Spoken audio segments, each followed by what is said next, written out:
face the truth about themselves, to understand what went wrong. I know we can find a way. I know we can find a way. I know we can find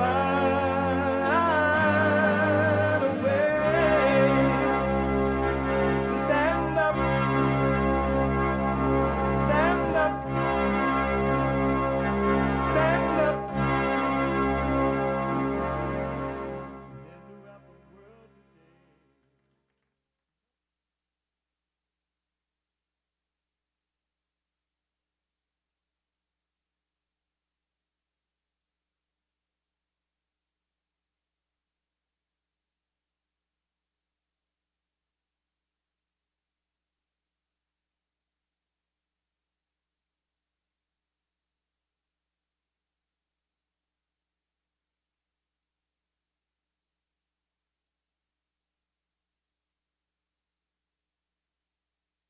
Uniting the races with truth instead of dividing them with lies.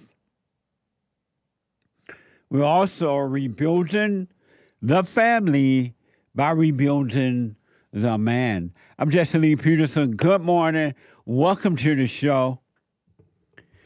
It feels like fall or winter already. Isn't it amazing? You can get involved by calling 888-7753, 773-888-77-JESSE, Jesse, Jesse. And my biblical question for this week is a doozy. It's a Mamma Mia. So I'm being told it is officially fall as of September the 22nd. It feels that way, too. What the? We see fog in the morning now, and a little chilly. You need a jacket early. What the? Anyway, my biblical question. Do you recognize a wave of pain that overtakes you? Do you recognize a wave of pain that overtakes you? Isn't that amazing? We have it every way that you can watch and support the show listed on JesseLeePeterson.com/show. JesseLeePeterson.com/show. And you don't have to miss a live show. There are no excuses now. You don't have to miss a show. Because even if you're out and about, you're not able to be home or watch it in your office live, you could be listening to it on your iPhone or iPad by calling the listen line on TalkStream Live anywhere in the world. And we are heard around the world by everybody and they mama. Everybody and they mama if you're black. Everybody and their mama if you're white. Everybody and their mama. So you can be listening to the show on your iPhone, iPad by calling the listen line at 605-615-4131. 605-615-4131. Amazing. And to donate and have your comments read out loud, go to Buy Me a Coffee. BuyMeACoffee.com/Jesse Lee Peterson. BuyMeACoffee.com/JLP Talk, BuyMeACoffee.com/JLP Talk.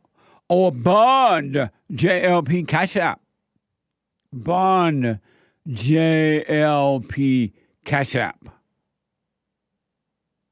We have Manhood Hour coming up in the third hour every Wednesday. And it has always been and will always be Manhood Hour in the third hour on Wednesday. Rebuilding the family by rebuilding the man. We've been doing that with my nonprofit for the last 34 and a couple months left years. 34 years or so. Isn't that amazing? Bringing back the order of God in Christ, Christ in man, man over woman, woman over children. So what did you think about last night debate with the two vice presidential candidates? I watched a lot of it, but I soon realized this is boring. I already know what JD think. I already know what the other guy think. I've already made my mind up to vote for Donald Trump. So in return, I'll be getting JD as well as VP. And so the other guy still saying the same old stuff, lying, pretending. So I thought, okay. So I said, okay. So I moved on to something else. My mind is made up now. If your mind ain't made up now, you will never, ever, ever, ever, ever, but never, ever, ever, ever have a made up mind about who you want to vote for. Really. You got a dull mind if you have not made up your mind by now. Because you already know what condition the country is in, and you're not better off today than you were when these people got in the when these people got in the White House. You already know that you're worse off now. So what is there to think about? Just think about that. What is that to think about? Why would you want to vote in the same old people just because they lying to you about what they will do? They had 4 years to do it, and they didn't. It's like being in a marriage, and every day you're fighting. Every other week you're fighting, and you keep thinking, oh, I'm going to keep trying to make this work. I'm going to stay with this marriage because I know one day, by and by, it's going to work. You're lying. You know it's not going to work. You know it's not working. And if it's not working naturally, it ain't going to work. You can't make anything work. So you already know. So my mind is already made up. Why waste my sleep looking at what I already have decided on? And they're just saying the same old thing. Amazing. I've said over and over and over and over again, I want my country back. I keep saying it. I keep waiting for the world to change. I keep waiting for the world to change. And the world is not going to change. Hallelujah. I'm glad I know that, without a doubt. And so I want to give you more, just a little bit more. We already have a truckload of proof, but a little bit more proof that the world, my country, is not coming back. Somebody is working desperately on the side of evil, and they're doing an amazing job in the world to keep it evil, to make sure that America never come back, as they've done with all of the Western countries, I think, if not all, nearly all. They want to make sure they destroy the Christian Western nations. There's an enemy in our world, or enemies, and they are working seriously for evil. They love evil. And so it's not going to change. Here's more proof. According to this report, Minneapolis Police Department added 23 new officers.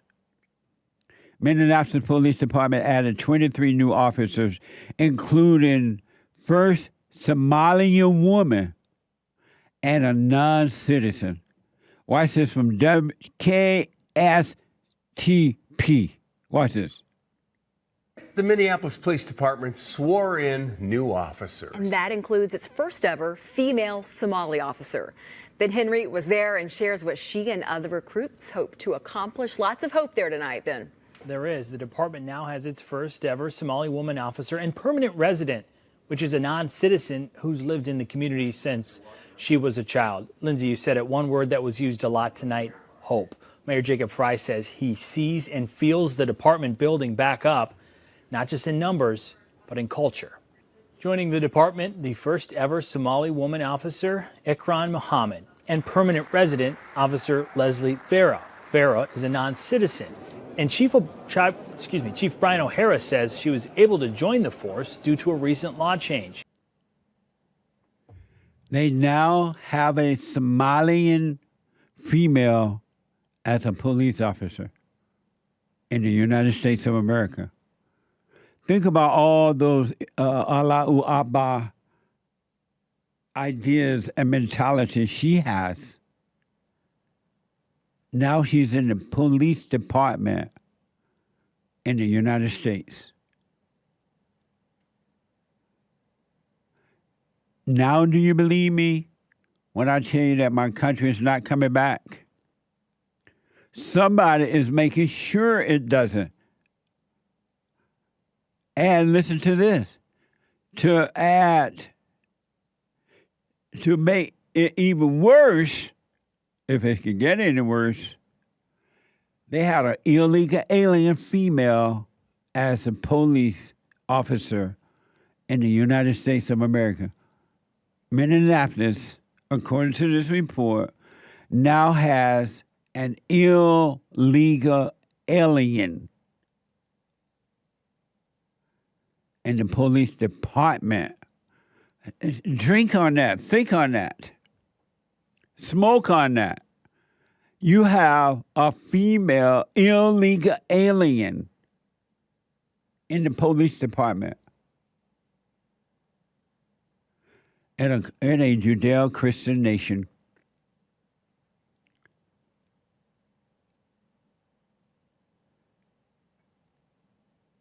If ever we needed you, Lord, we need you now.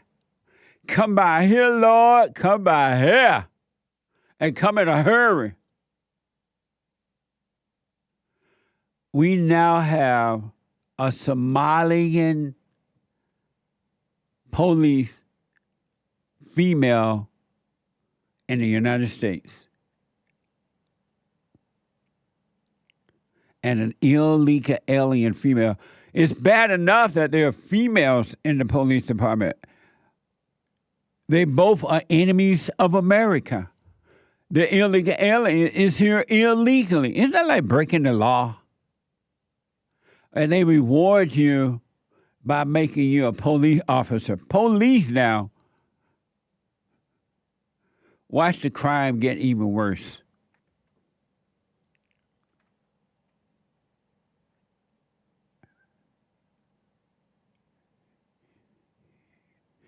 Are you sure she's illegal? They said that she was a child illegal or something. Some type of law let her in. Responded to hate. They said non-citizen in the report, right? And I know I'm black and slow, but non-citizen means not illegal. It means illegal to me. I could be wrong. So whatever non-citizen, it still ain't no citizen. Let's say she's not illegal, but she's a non-citizen. And should a non-citizen be in our government, period, and especially a police officer? Non-citizen. And a female. Have you noticed that there is not a loud cry out, a loud noise about women replacing men in the workforce in every area of life? Everywhere you look around now, it's just female. So-called female doctors and female scientists and female women are not even interested in science. Math and stuff. They don't know nothing about no math.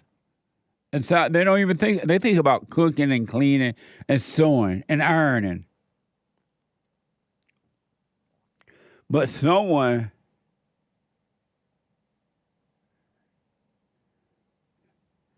is telling them they should get involved like that, and they believe in it. And then to top it off,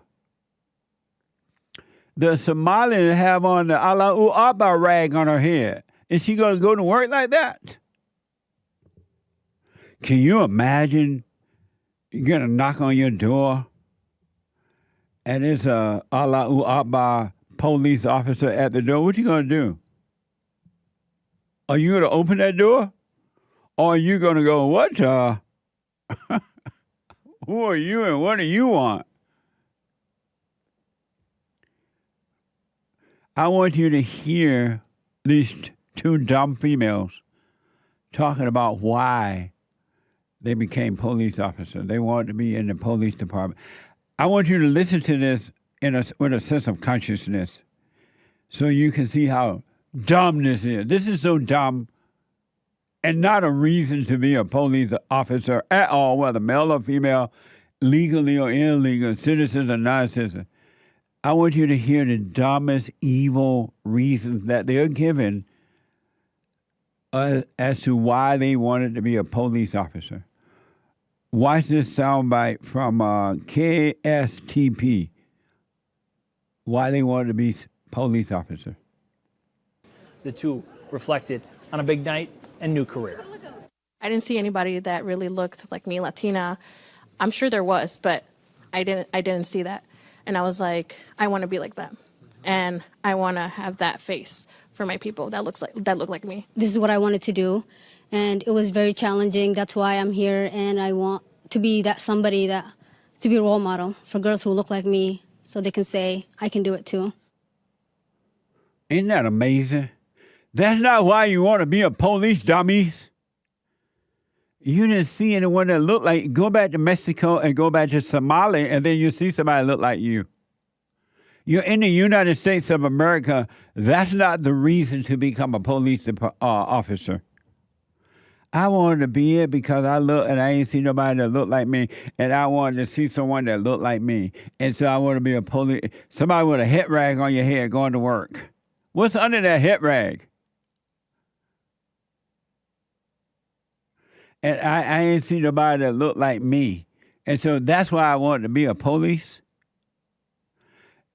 Can you imagine these two knocking on your door in the wee hours of the night, pretending they're looking for a criminal? You're going to be like, ain't nobody here look like you, that's for sure. Go away. I wanted to see somebody that looked like me. You're in the wrong country then. Go back to Somalia. I'm sure you'll see some people that look like you. Go back to Mexico, and I'm sure you'll see some people that look like you in the police department, and then you don't have to worry about becoming one. Now, do you believe me when I say my country is not coming back? The order of God out there in the world is non-existent. And somebody over these people are making sure of that it stays that way. And the world is getting worse. It's not going to get better. Bank on it. It's going to only get worse. And if you don't know that by now, you will never, ever, ever, ever know it. I wanted to be a police officer because I didn't see. I look and I ain't seen this. I didn't see someone that looked like me, and so I want to be a good an example so that they can see. That's wicked. That's pure evil. That's ego.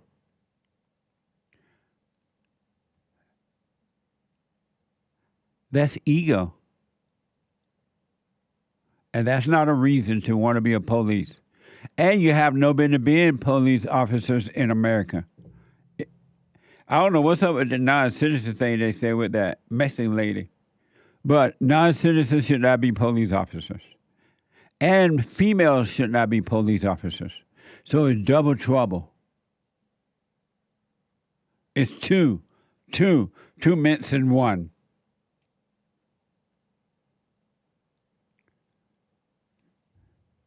And if you think that's bad, and it is, Wow, I tremble when I think about this kind of stuff and how the world is set up to make you tremble.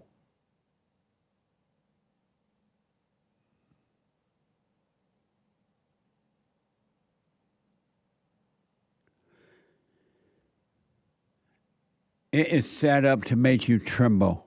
So I want to know, does non-citizen mean illegal alien, but they just dressed it up by calling it a non-citizen? Is that still an illegal alien? Because I don't know when I hear the word non-citizen, it sounds to me, I'm black and slow, but it sounds to me as saying you're not a citizen. You're an illegal alien. He can tell me, he remember when Biden and Camilla administration started calling illegals non-citizens. This is why you must. You don't have to if you don't want to. You must overcome words. Words are deceiving. We got to use words to communicate, but if you're not careful of the word, watching, listening to, aware of the words you're hearing, they can be very deceiving. So a non-citizen sounds like, oh, okay. But to a person who's paying attention, you're going to ask, well, what is a non-citizen? Do you still mean illegal alien?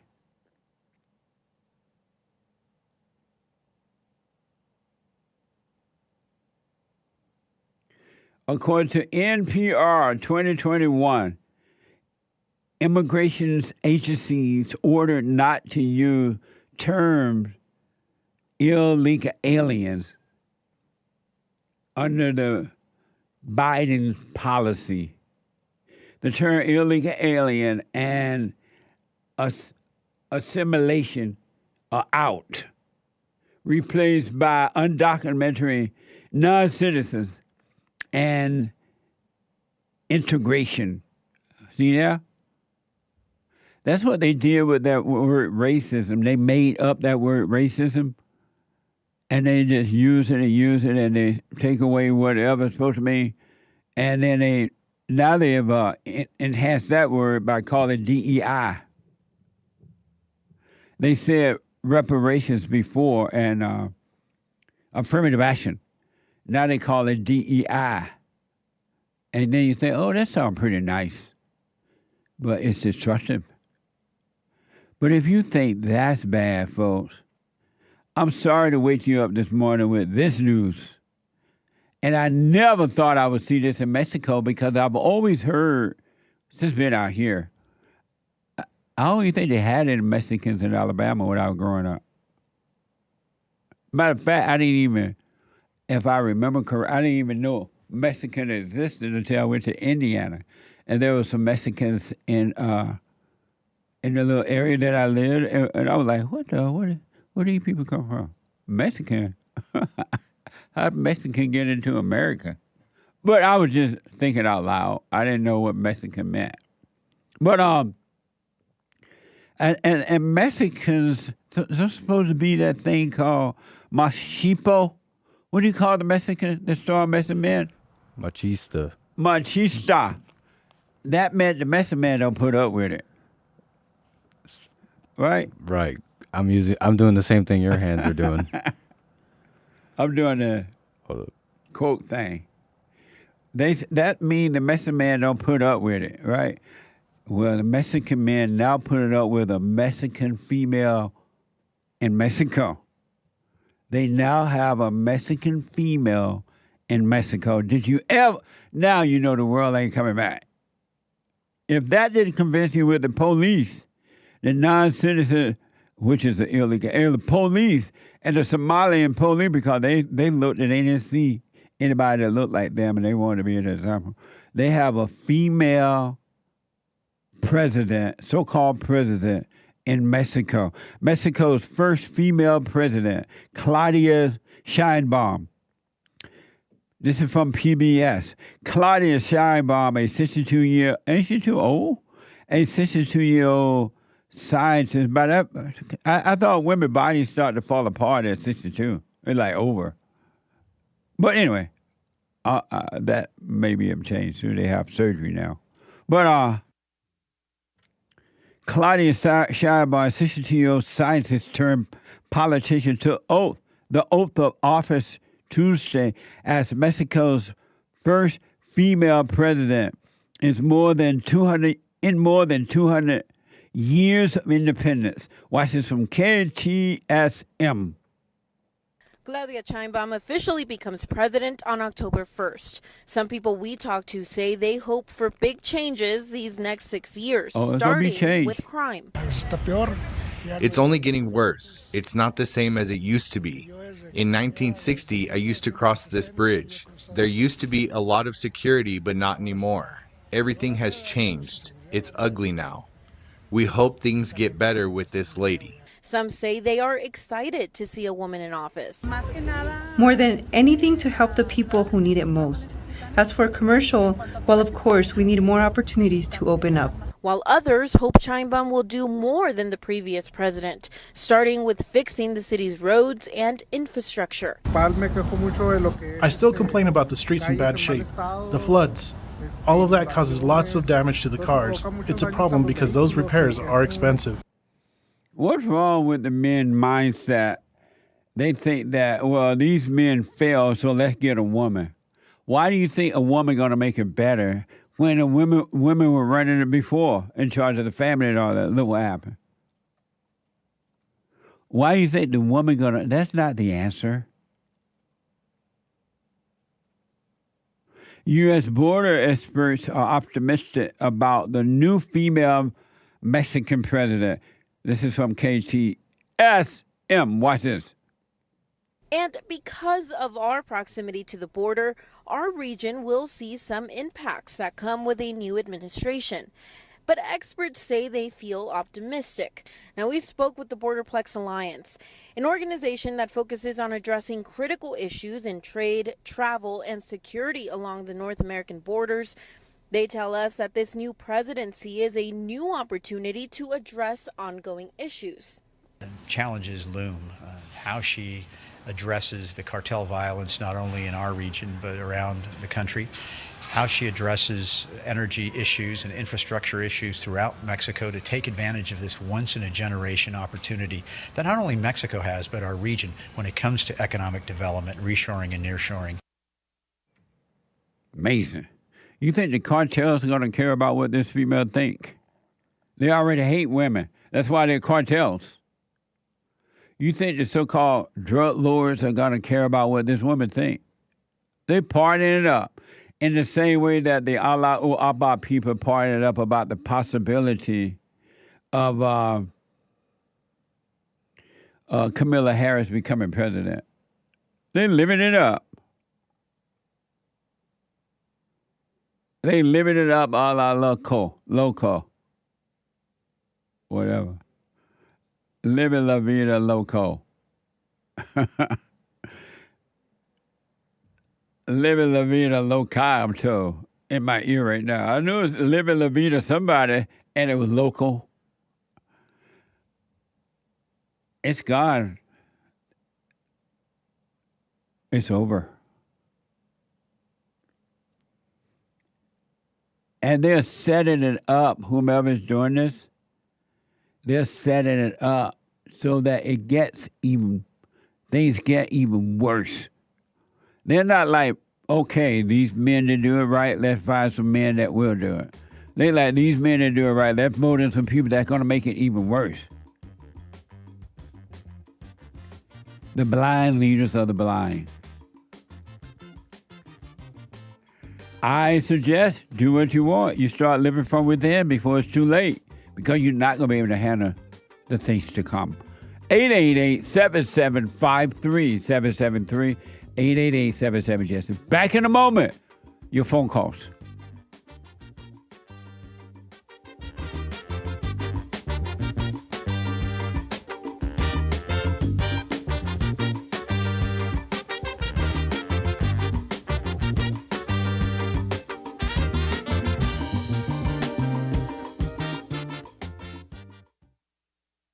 I have books that are amazing. I highly recommend you get them. 7 Guaranteed Steps to Spiritual, Family, and Financial Success Guide. Even if you're not starting a business, but you have a job, or you're on welfare, it can help you if you do Be doers of the word, all right? From rage to responsibility. From rage. That's what I write about in the first chapter, especially how I overcame. Scam. How the black leadership exploits black Americans. They're using them. And blacks are too willing to be used. And then my last book, The Antidote, Healing America from the Poison of Hate, Blame, and Victimhood. They are all amazing books, and they are helpful. Go to rebuildingtheman.com if you want an autographed copy, or call 800-411-2663.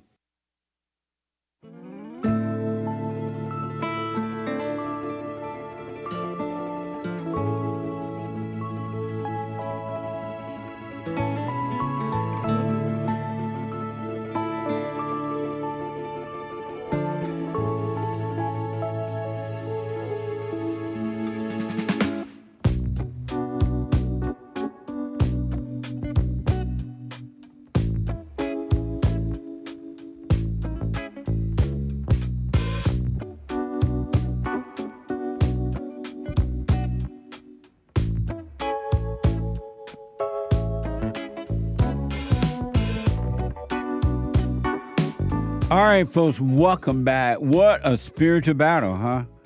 Check us out on X. JLP Talk on X. Like, follow, ring the bell, subscribe, get involved. Good morning, X. How y'all?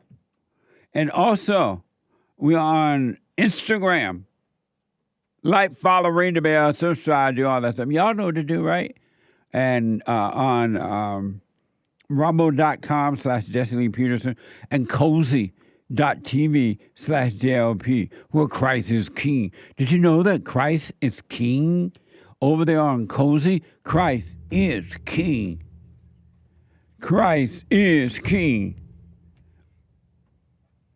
Always on cozy.tv/JLP. And don't forget, check out our merch. It's amazing merch. Mamma Mia, Hola, Sicily, Galatians merch. The men's forum. Oh, by the way, merch is at rebuildingtheman.com/store. Rebuildingtheman.com/store. The men's forum this Thursday night. Tomorrow, I think, yes, today is Wednesday. What the? Already, it's the first of the month. The men's forum. The ladies' forum is the third Thursday of the month. Last month, ladies' forum will always be remembered. It was deep, the ladies' meeting.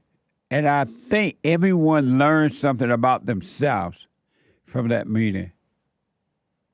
Check out your heart. Where is your heart? Do you love all people or not? If you don't love all, you love none. Zero. Isn't that amazing? You can't love one and hate the rest. 888-7753-773, 888-77-JESSE. Let me go to Doyle, our first-time caller out of Los Angeles.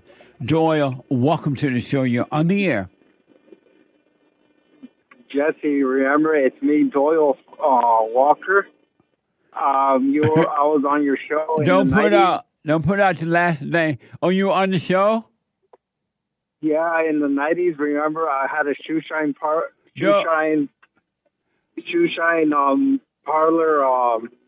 West. So what now?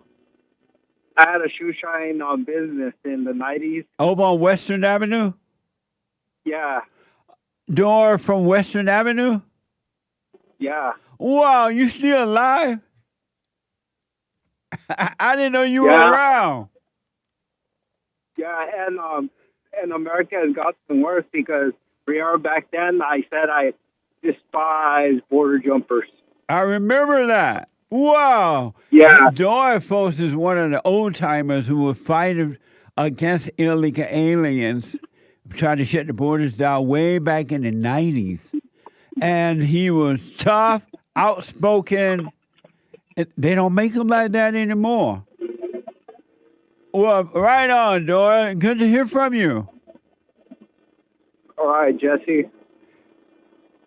And so I hear you want to respond to the biblical question. Yeah. What's the biblical question?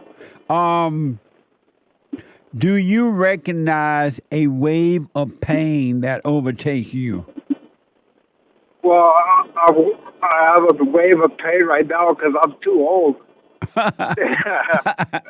How old are you now? I'm like 100 and something. Like I don't even know. Like 'cause I can't even remember. Wow. Do you remember Isola Foster, Bobby Cole, and all them? Yeah, and I remember those Israelite people. So what now? Your phone went out for a minute. And I remember those black Hebrew Israelite people that just make themselves the victims. Oh, yeah. The black Israelite was a mess back then. Well, they're even worse now. They have not gotten better. So what's your response to the biblical? I can't believe there's a Doyle on the phone. What the? What's your response to the biblical question?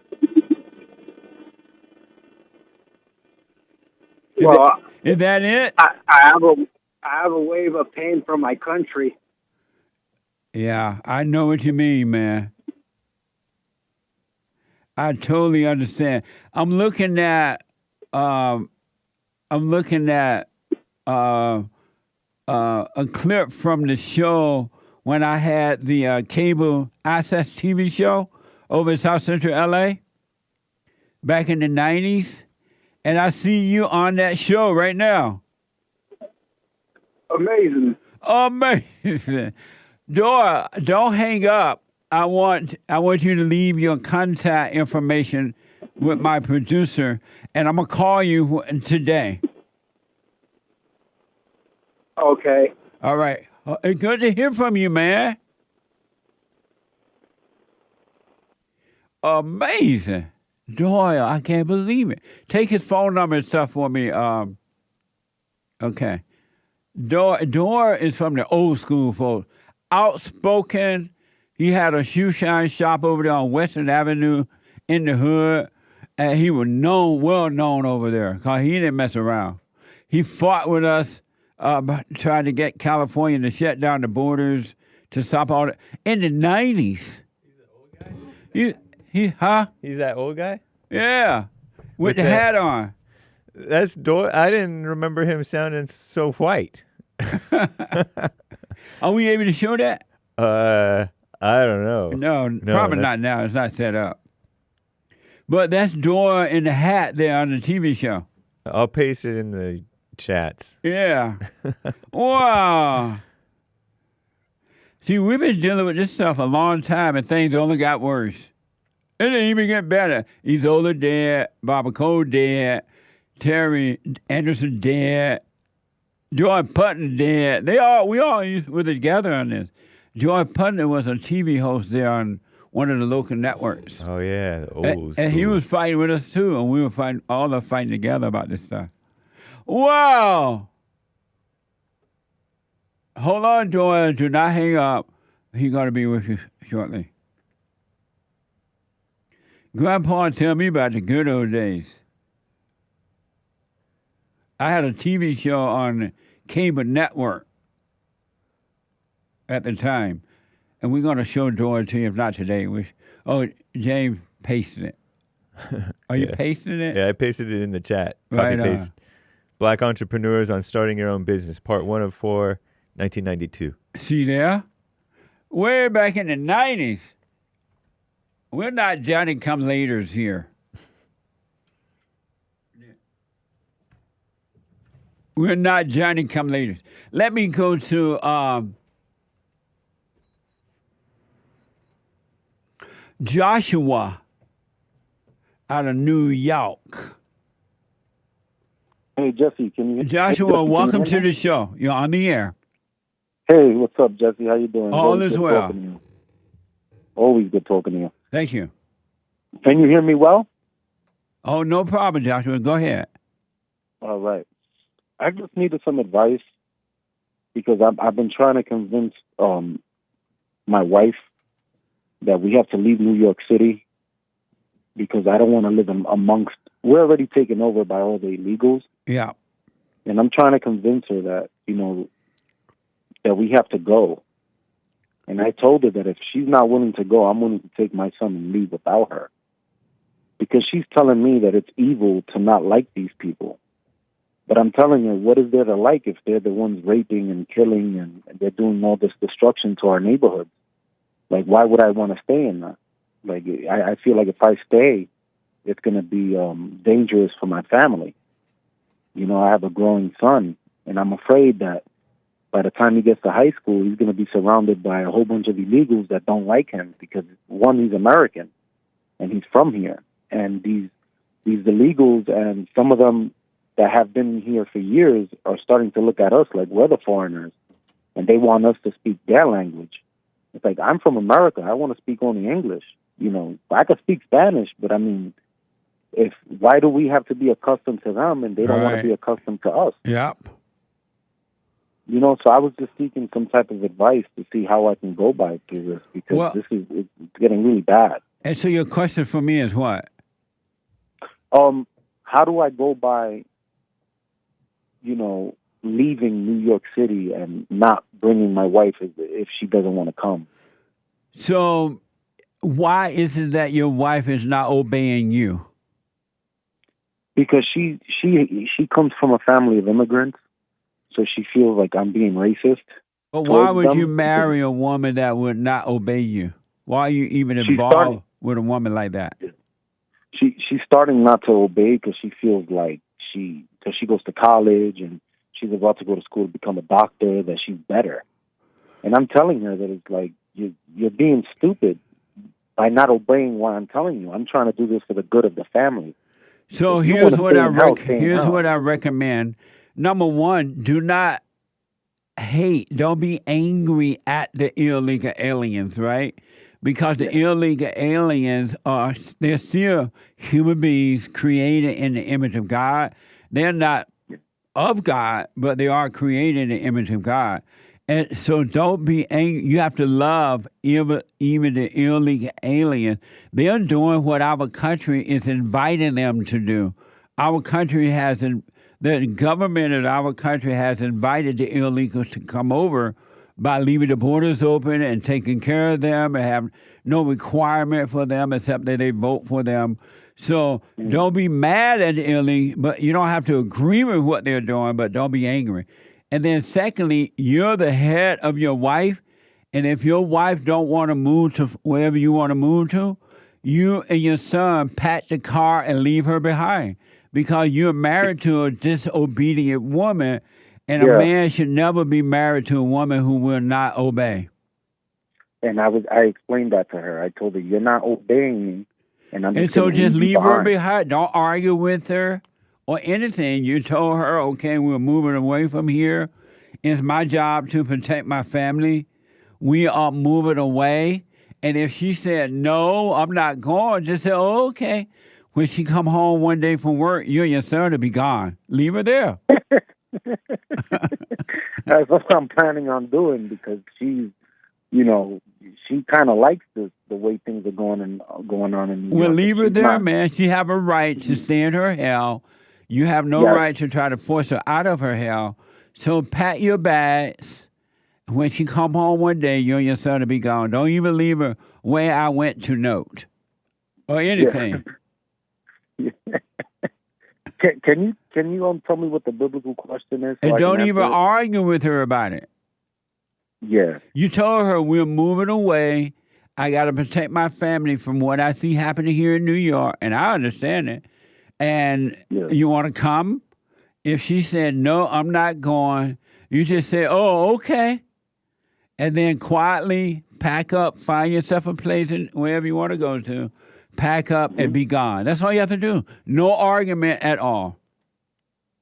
Good. All right? And don't be mad at her for not wanting to go. There's never, ever, ever, but never, ever, ever, never, ever, ever a reason to be angry. All right? So don't be angry. She has a right to be wrong. And she has a right to live in her hell and suffer. Let her suffer. I will. I want to answer the biblical question. Do you recognize a wave of pain that overtakes you? Yes, if I stay with my wife. That's for sure. Well, thank you for responding, Joshua. And I'll put my 2 cents on Sunday. I wish you well, but don't argue with her. Either she's going to obey you and follow you, or she's not. No problem, Jesse. Thank you. I wish you well. Thank you, sir. All right, buddy. Amazing. 888-7753. 773-888-77 Jesse.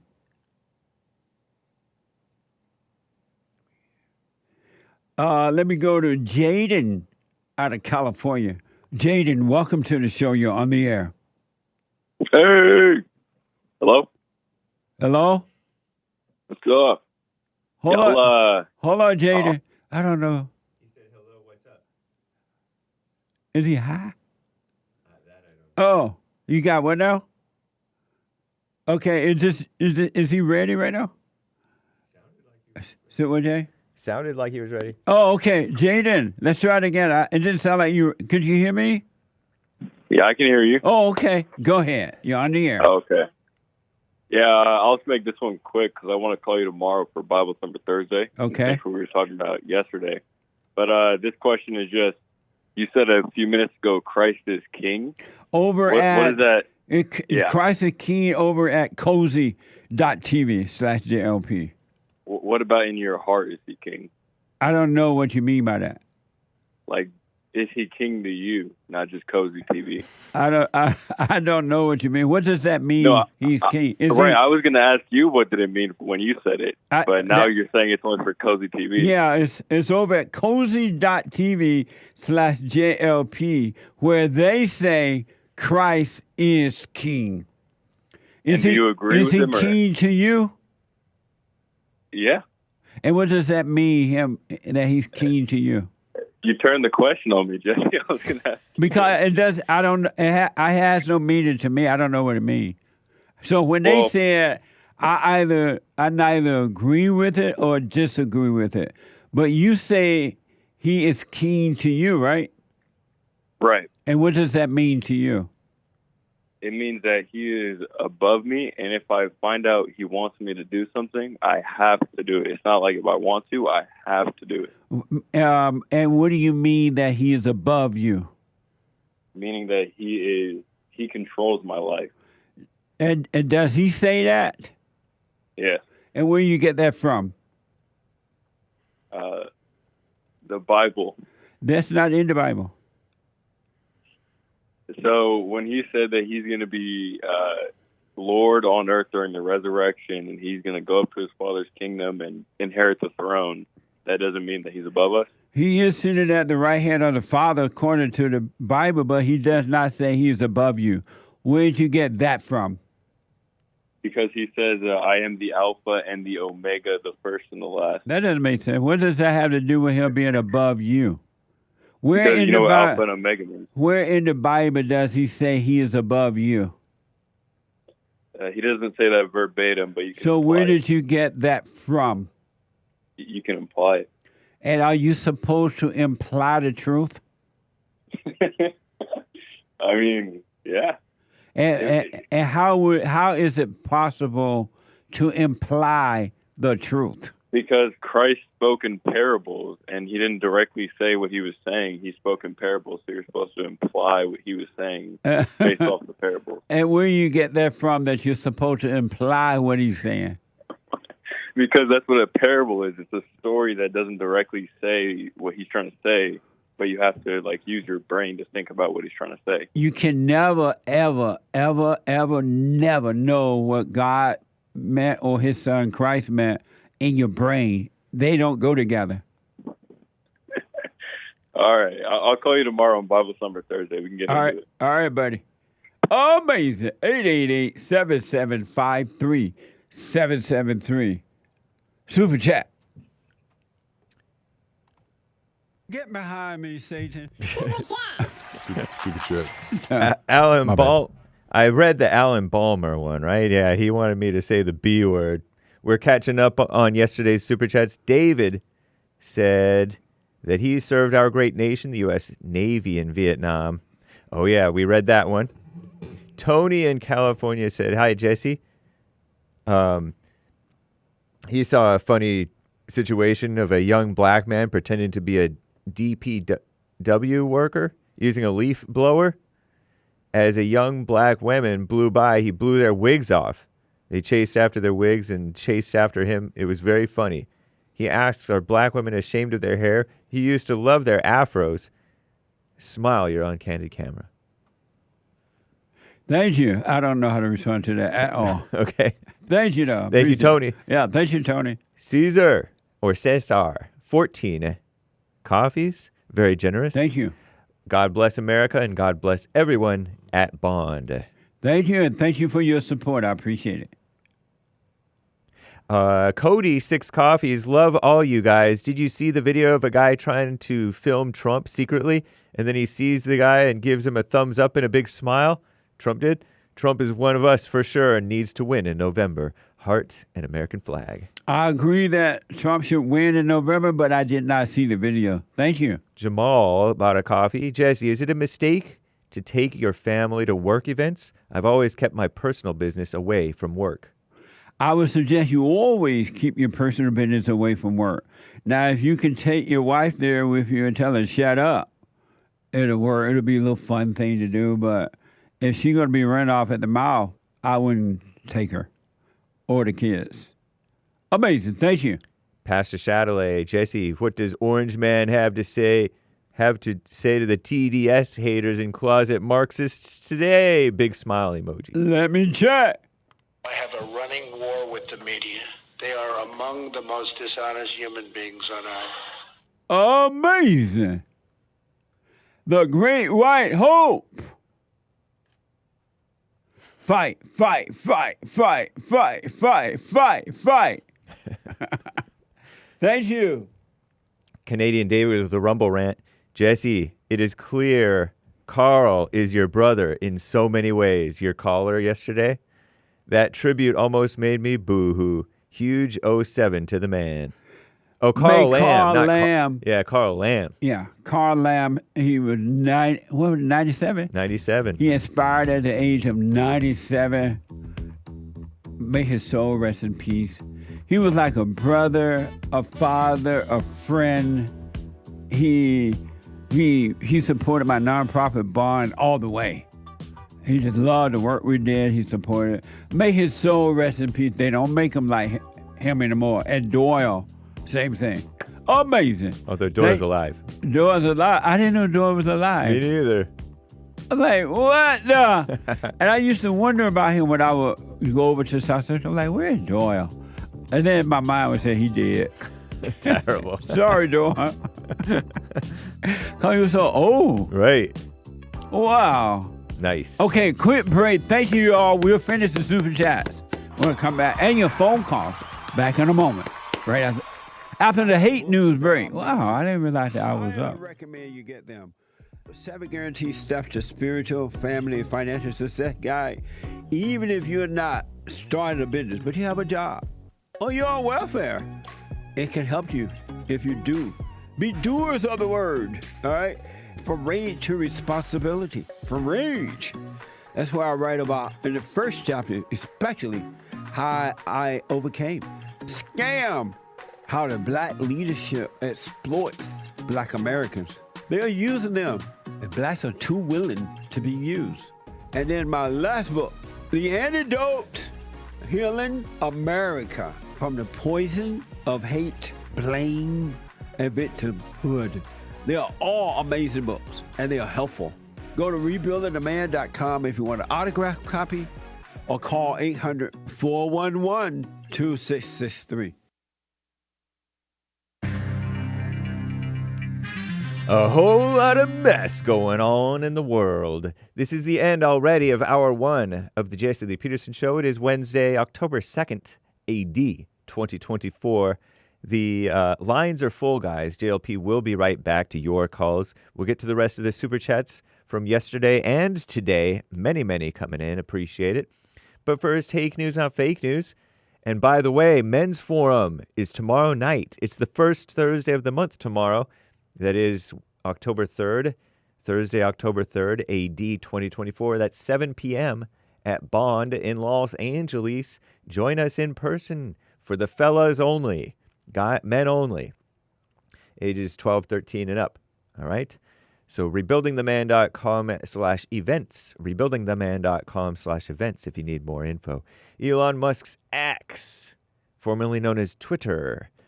That social media platform now supposedly worth nearly 80% less than it did when he bought it in 2022. That's according to estimates from investment giant Fidelity. So much for Fidelity. They're not very they're infidels, more like. Anyway, the new valuation comes as companies have halted spending on the platform, X, to prevent their ads from running alongside potentially objectionable content. That's basically hit pieces from the media and their evil allies, communist allies, and hate speech, no such thing, and political misinformation, which is all over the mainstream media, and they don't care because they are suckers. Anyway, debate takeaways. Senator J.D. Vance and so-called Governor Tim Walz faced off yesterday, Tuesday, in their first and only vice presidential debate of the 2024 campaign. It was civil and policy-focused showdown. It wasn't very good policy, though, for the most part, where both were asked about escalating tensions in the Middle East, immigration, inflation, so-called health care, abortion, and other key issues for American voters, so-called Americans. The two largely focused on substance rather than personal attacks, but they did trade barbs on a host of topics before ending with a tense exchange over the January 6th, 2021, mostly peaceful Capitol protest and the future of democracy. Give me a break. The mics were cut during a contentious back and forth over Vance's false claims about Haitian illegals supposedly eating the pets of residents in Springfield, Ohio. Overall, analysts say the debate is unlikely to change the trajectory of the presidential race. A Commie Nonsense Network instant poll found no clear winner in the matchup. Obviously, J.D. Vance won because he told more of the truth, closer to the truth. Anyway, the Iran missile attack. You heard about that? Iran launched its largest ever attack on Israel on Thursday, firing 200 ballistic missiles. I told you about those on the Hake Report last week, I think, in an unprecedented barrage that appears to have been mostly blunted by Israeli defenses with the help of the U.S. and their allies. Israel has vowed to retaliate with so-called Prime Minister based Benjamin Bibi Netanyahu, I use the term loosely, saying Iran has made a big mistake and will pay as fears grow of a wider all-out war between the two regional powers. One person was killed in the attack. Terrible, huh? And the extent of the damage remains unclear. Many of the Iranian missiles fell at or near the headquarters of Israel Intelligence Services Mossad. Mossad, better than the CIA or worse or the same? Neck and neck. And two air bases as well, according to a CNN analysis. Iran's military chief later warned of broader strikes if Israel responds. So we're going to hit you, and if you respond, we're going to hit you even harder, or whatever. And Helene aid, Hurricane Helene, at least 162 people have been killed. They died. Many more missing. Communities are working to clean up Hurricane Helene's catastrophic damage. 6 days after the storm hit, residents in North Carolina still struggling to access necessities like food and water. Thousands still without power. Travel remains dangerous with hundreds of roads closed. Crooked Joe Biden expected to fly over Asheville, North Carolina today, where the damage from Helene was so severe it was crazy. I'm James Hake.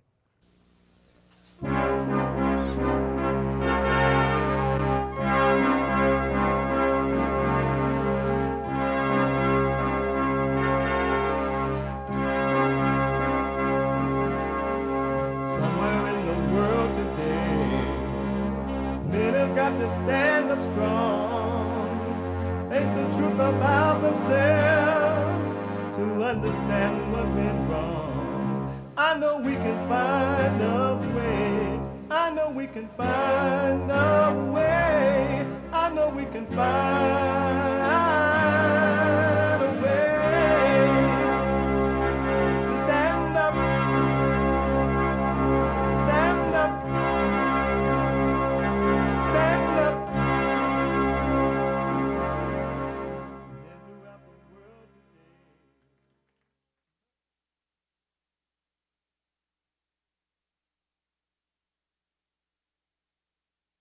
Uniting the races with truth instead of dividing them with lies. We're also rebuilding the family by rebuilding the man. I am Jesse Lee Peterson. Welcome to the second hour of the show today. Manhood Hour is coming up in the third hour, next hour of the show. If the Lord is willing and the creek don't rise, you can get involved by calling 888-7753. 773 888-77-JESSE, JESSE, Jesse.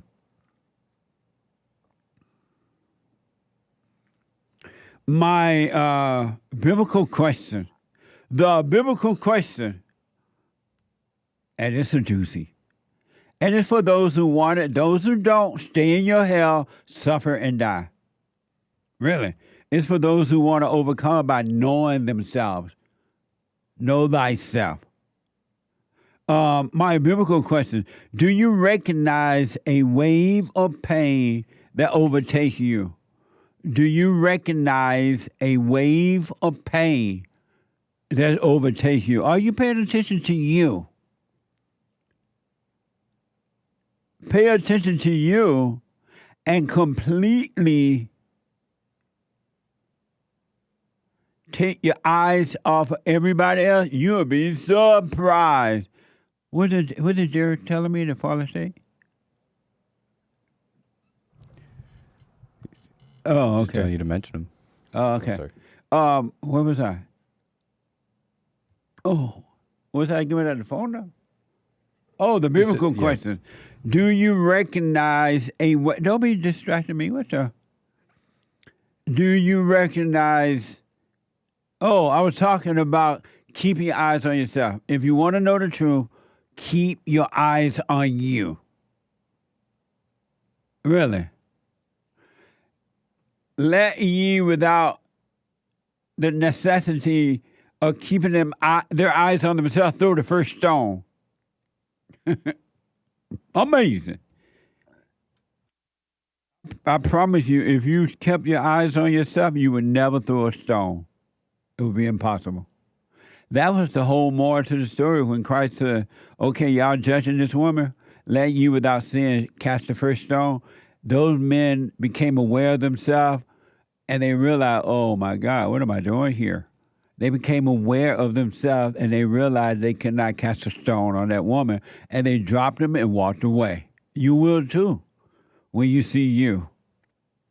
Isn't that amazing? But anyway, you can get involved. I said that. If you're busy, out and about, working out at the gym, running, walking, whatever you're doing, lifting weight, making breakfast, lunch, and dinner, you can be listening to the show. You can podcast the show, but you can be listening on your iPhone or iPad by calling the listen line on TalkStream Live at 605-615-4131. 605-615-4131. And to donate and have your comments read out loud, go to Buy Me a Coffee. BuyMeACoffee.com/JLP Talk. BuyMeACoffee.com/JLP Talk and Bond JLP Cash App or Bond JLP Cash App. All right. I want to go to the busy phones. SHARON is a first-time caller out of Virginia. SHARON, welcome to the show. You're on the air. Good morning, Jesse. Good morning, Sharon.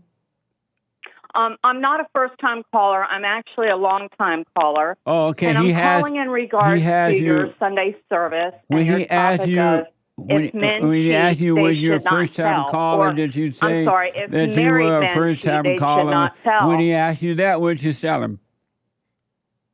Say again? When this screen caller asked you, were you a first-time caller, what did you say?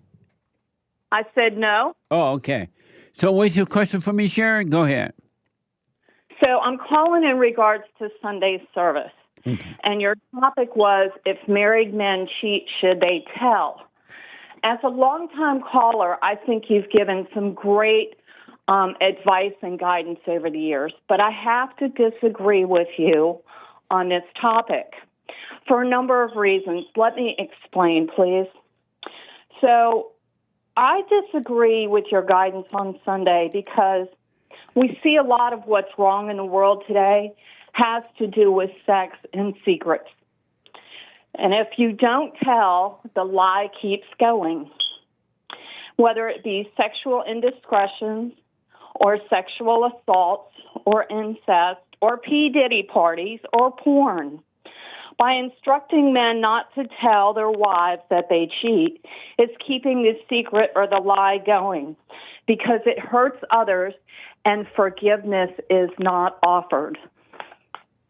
Jesus said he was the way, the truth, and the life. And if that's the way that he instructed us to live the truth, then we should not keep the lie going. If more people told the truth, we would not be in the mess we are today. Because by telling the truth, we have a chance to know the truth and to make the appropriate decision whether to forgive or not.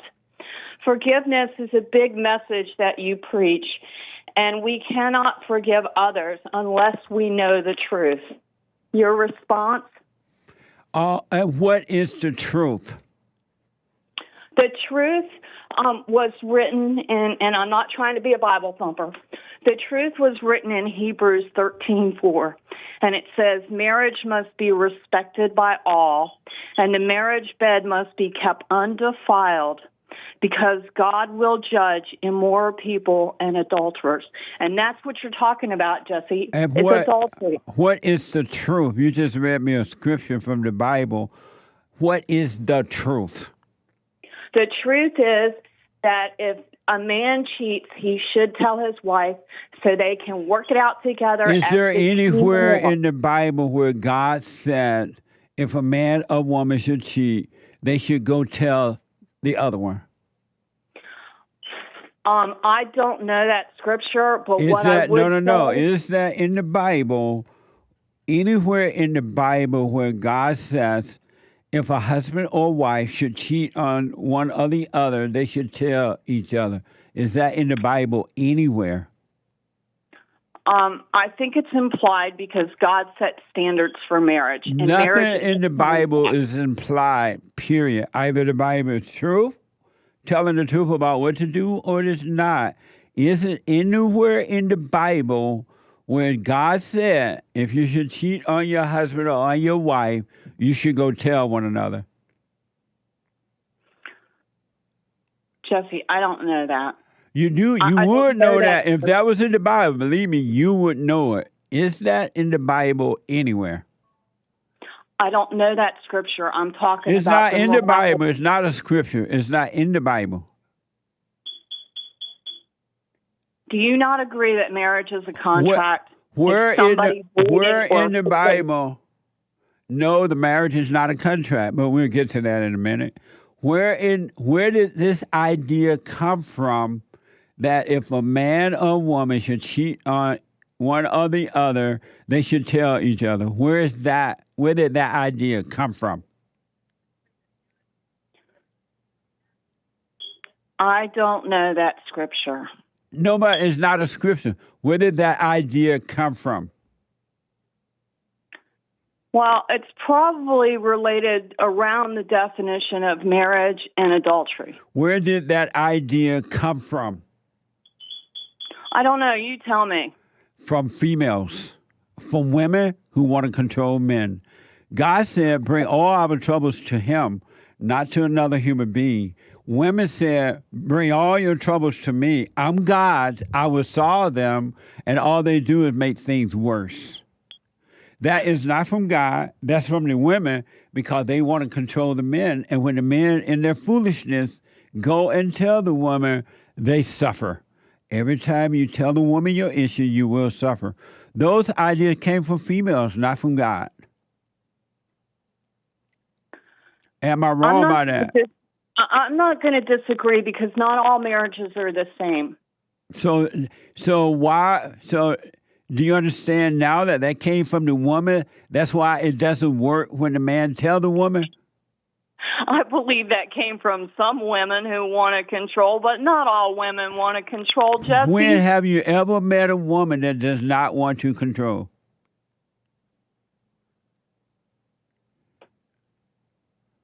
I can't tell you about other women. All I can do is You just speak told for me myself. not all women want to control. How do you know that's true? You said not all women want to control, and now you're saying you have not spoken to all women. How do you know not all women want to control or not? All I can do is speak for myself. I didn't want to control my man. Yes, you did. No, I didn't. Yes, you did. I'm not raising children. I am not raising that man. If his mother did not raise him right, that's his problem, not my problem. So if you didn't That want is to the difference control between him, a parent and a child relationship. if you didn't want to control him, why did you ever get angry at him? I didn't get angry at him. So I you- walked away from him. So you never got angry at him. I never got angry at him. And why did you I walk lived away my from own him then? life Why did you walk away from him? Because he was a cheating, abusing drunk. And you wanted to control him. No, he wanted to control me. That's why he beat me up. And that's not the reason. The reason he beat you up because you drove him to it. I did not. Yes, you did. I did not. Yes, you Jesse. did. You were perfect. I was not perfect. What did you do I wrong? lived my own life.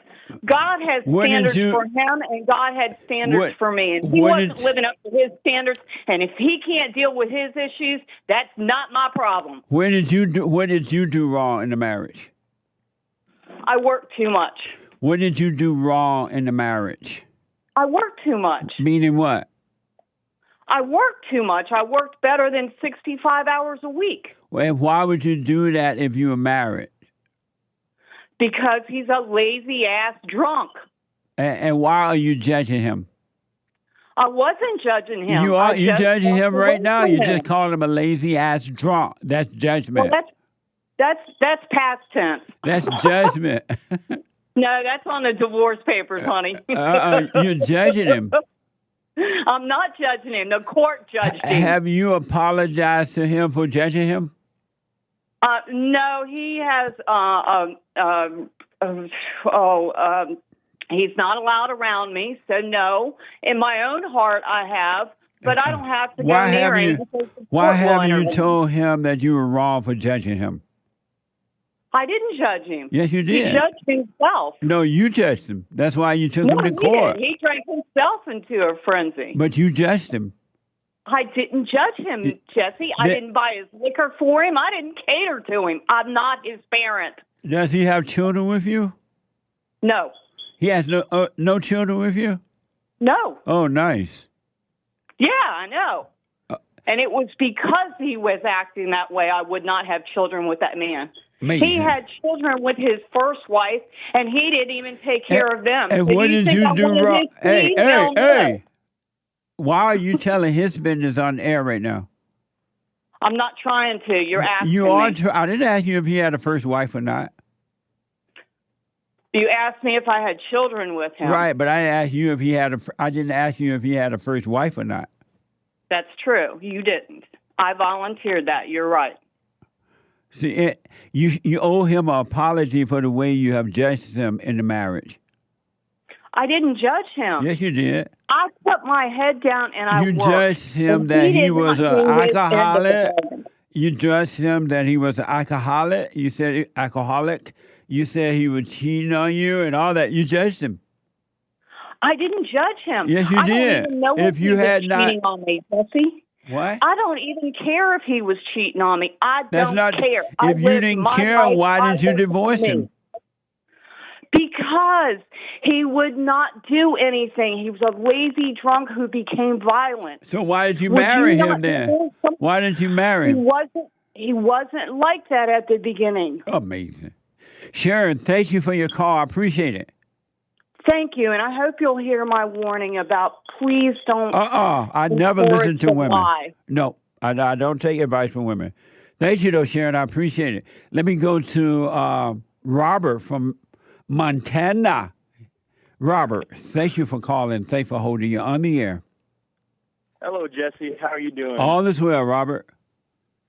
I just want to say Christ is King, and I have the Bible verse if you want to hear it. So you believe Christ is king, right? Oh, yeah. And what does that mean to you that Christ is king? It means he's given all authority over heaven and earth. What? He's given authority over heaven and earth and of all kings and lords of this world. Amazing. Okay. And you said you had a Bible verse for it?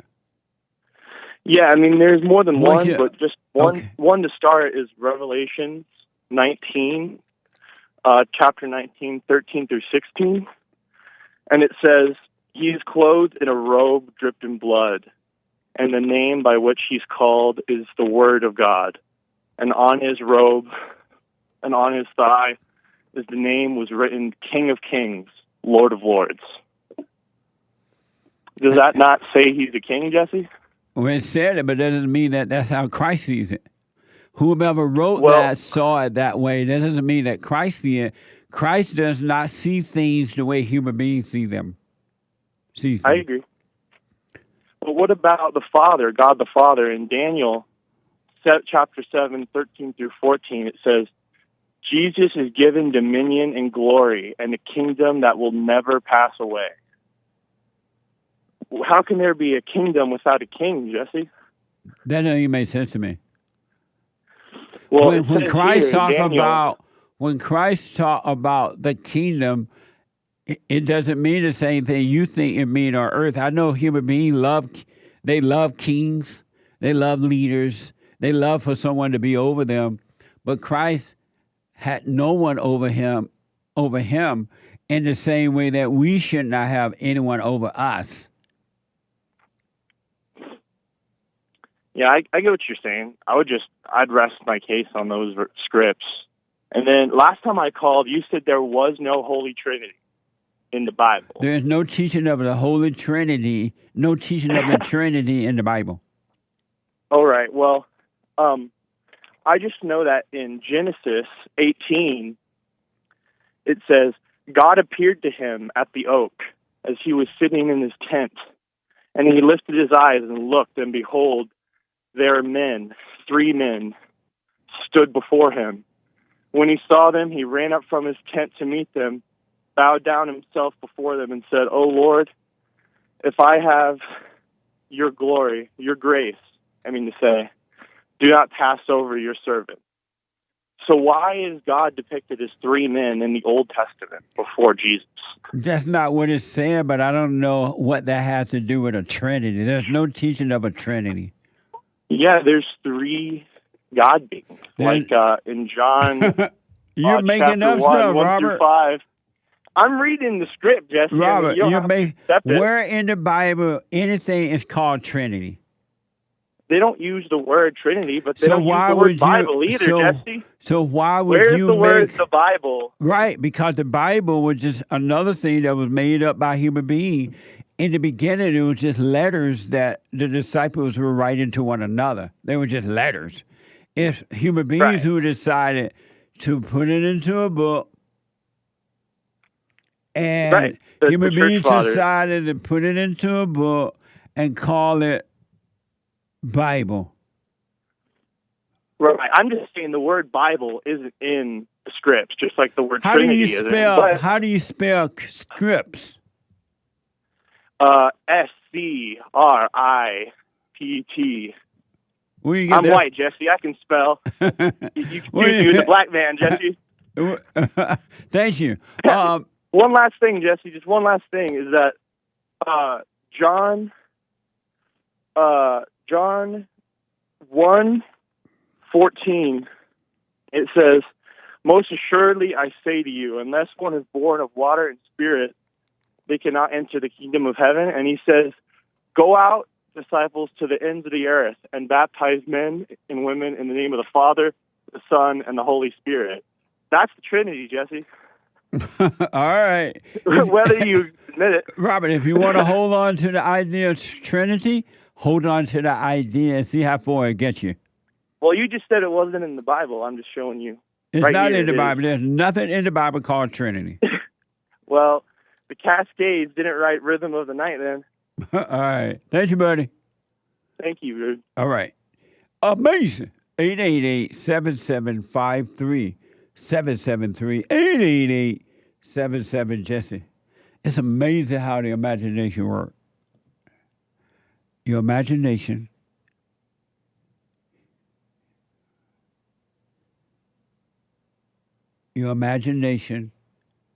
is your enemy. All thoughts, all lies, all the time, except for practical thoughts. And you must die. You just have to die from the imagination. You're too identified with it, folks. It's holding you back from having a life. Your thoughts are keeping you back from living. Your eyes are open, but you're dead and don't know it. Because you're living in your imagination and you love the imagination. You believe in it. And it's preventing you from knowing God.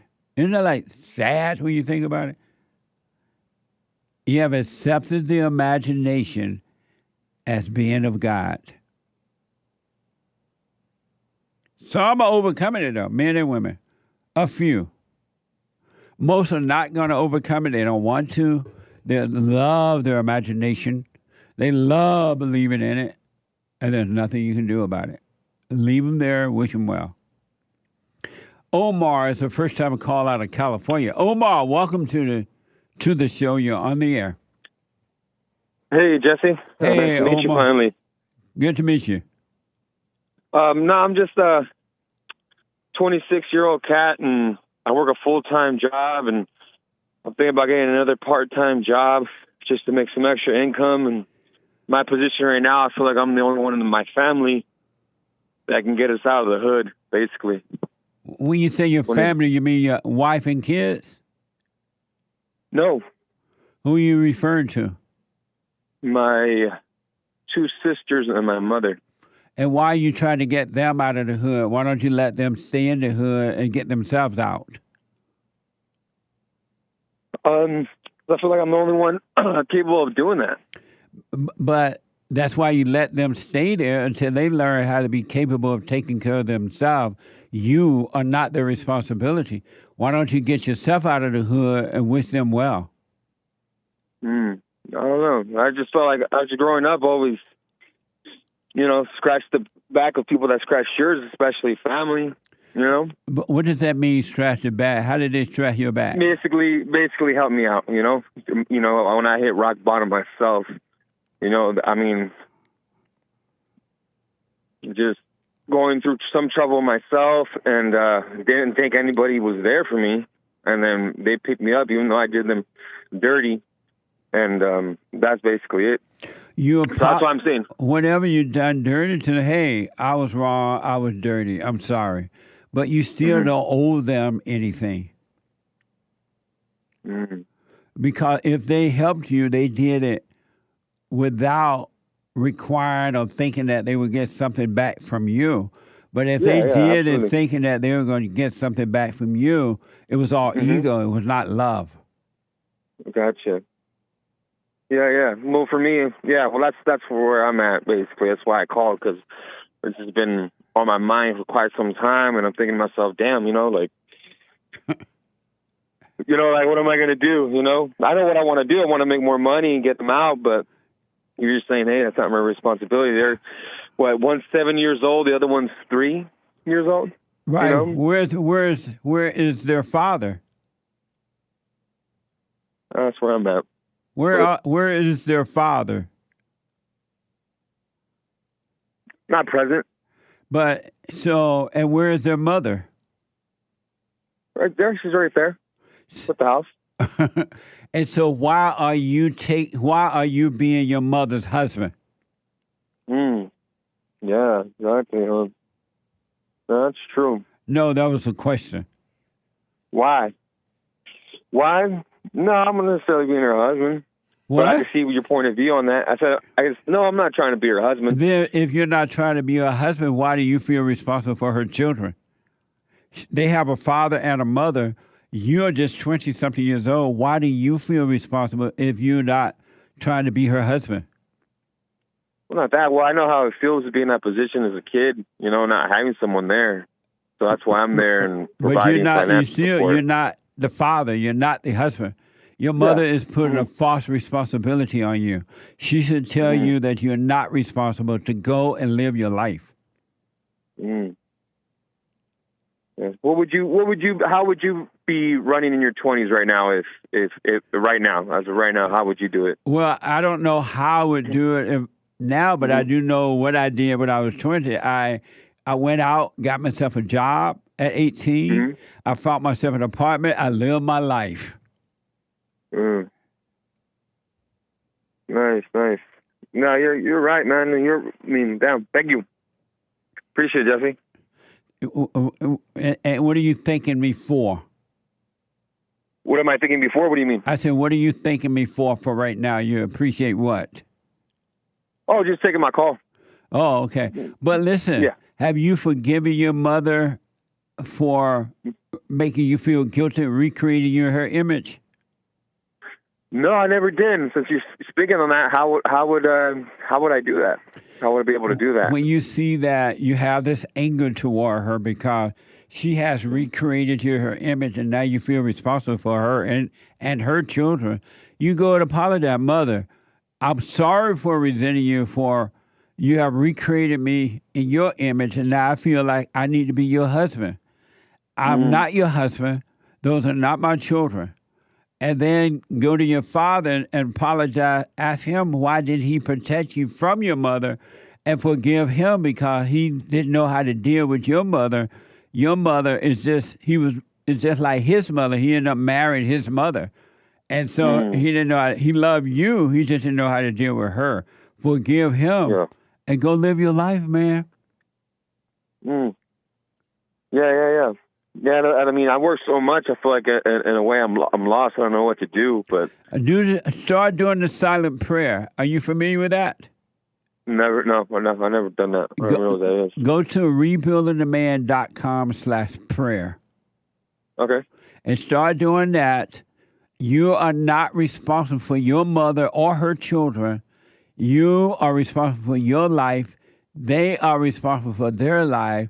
Stop having that false guilt. It's not love. Got it. Are you giving your mama your money now? No. Are you paying the bills at the house? No.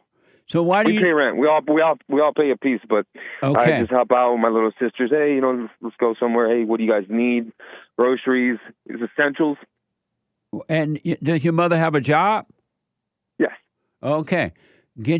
Forgive your mother, forgive your father. Once you see you have that anger, forgive them, and you go find yourself a place when you're ready and start living your life. Okay. Thank you. I wish you well. Appreciate it. All right. Take care. Okay. 888-775-3773. A quick break. Back in a moment.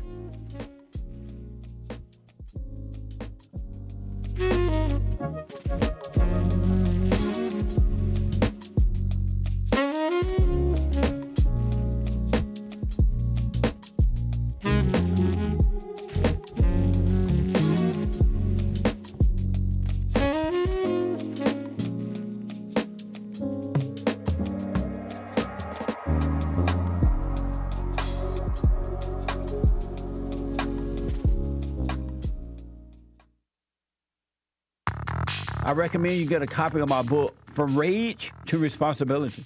I write about how the spirit of anger was taken away from me 29 years ago. I forgave my mother who tried to turn me away from my father, and I returned to my father, and through him, my father on earth, and through him, I was able to return to God.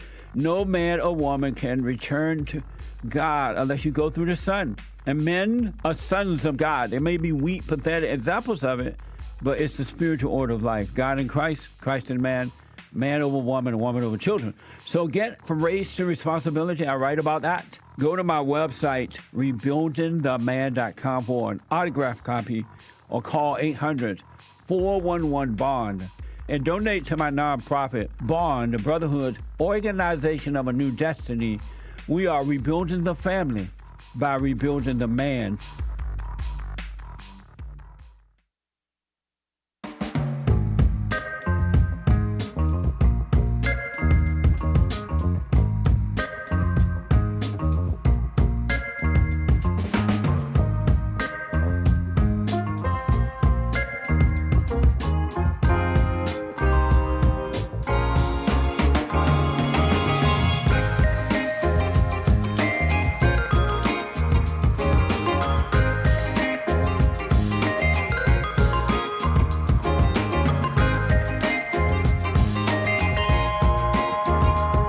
Okay, the Hake, H-A-K-E report is coming up at 9 a.m. this morning, right after my show.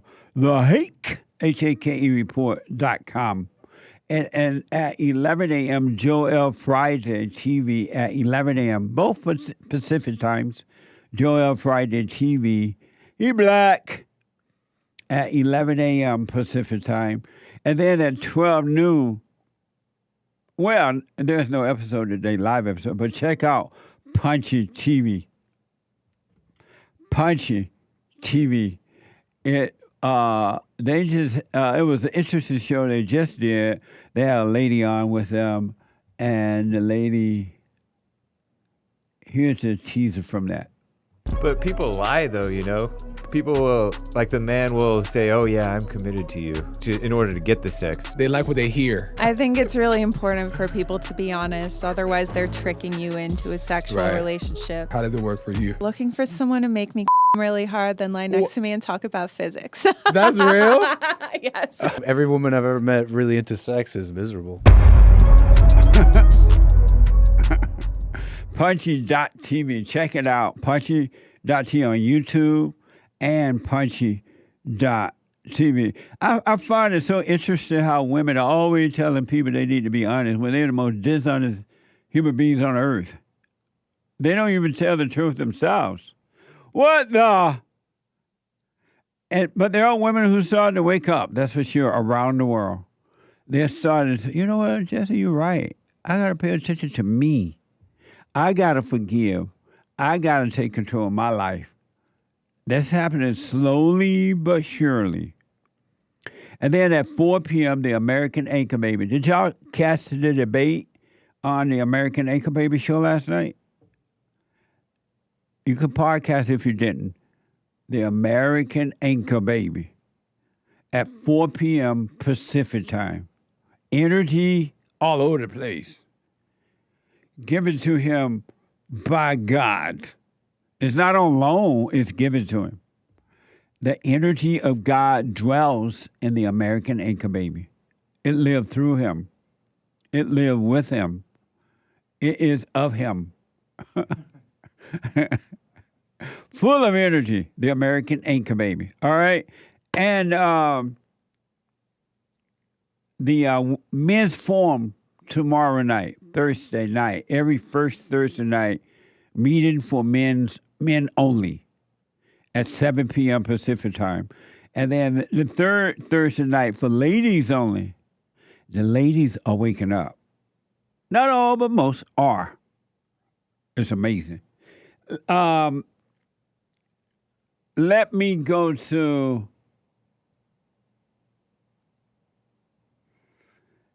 Australia. Heard around the world by everybody and they mama. Australia, first time caller, Chris. Chris, welcome to the show. You're on the air. Hey, Jesse. Awesome to hear your voice, man. Thank you, Chris. I appreciate you calling. Yeah, I listened to you the last few weeks, and yeah, it's so synchronous. I think you're the shadow banning you coppers. You should be a lot more well known than you are. The algorithm eventually let me find you, and I'm glad I did. It's like you remind me of some good old fire and brimstone preachers I knew as a kid back in the 1970s and 80s. That sort of the style of preaching you do just brings me back to the core of what I've felt like God's really about. Right on. Truly inspired men, you know. Thank you. And what time is it in Australia right now? Right now it's a little after midnight. It's 12:35 a.m. Wow. And the world is round. It's dark here, baby. Amazing. Yeah. Heard around the world. 12 midnight in Australia. Nice. Yeah, I believe you from the chat logs. I believe you've got a few people down here following you. I really wish we had a voice like yours in Australia. We have some really complicated race politics going on down here, and yeah, too little balanced sanity in the middle of things to hold any sort of ground. You know, Well, now that you're waking up, you're going to be one of the people who lead the people into the promised land. You'll be that example. It'll happen. Well, perhaps, maybe I've just, it so happens that since I've started listening to you, everything's sort of fitting together in a really strange way the last few years since all this COVID stuff went on.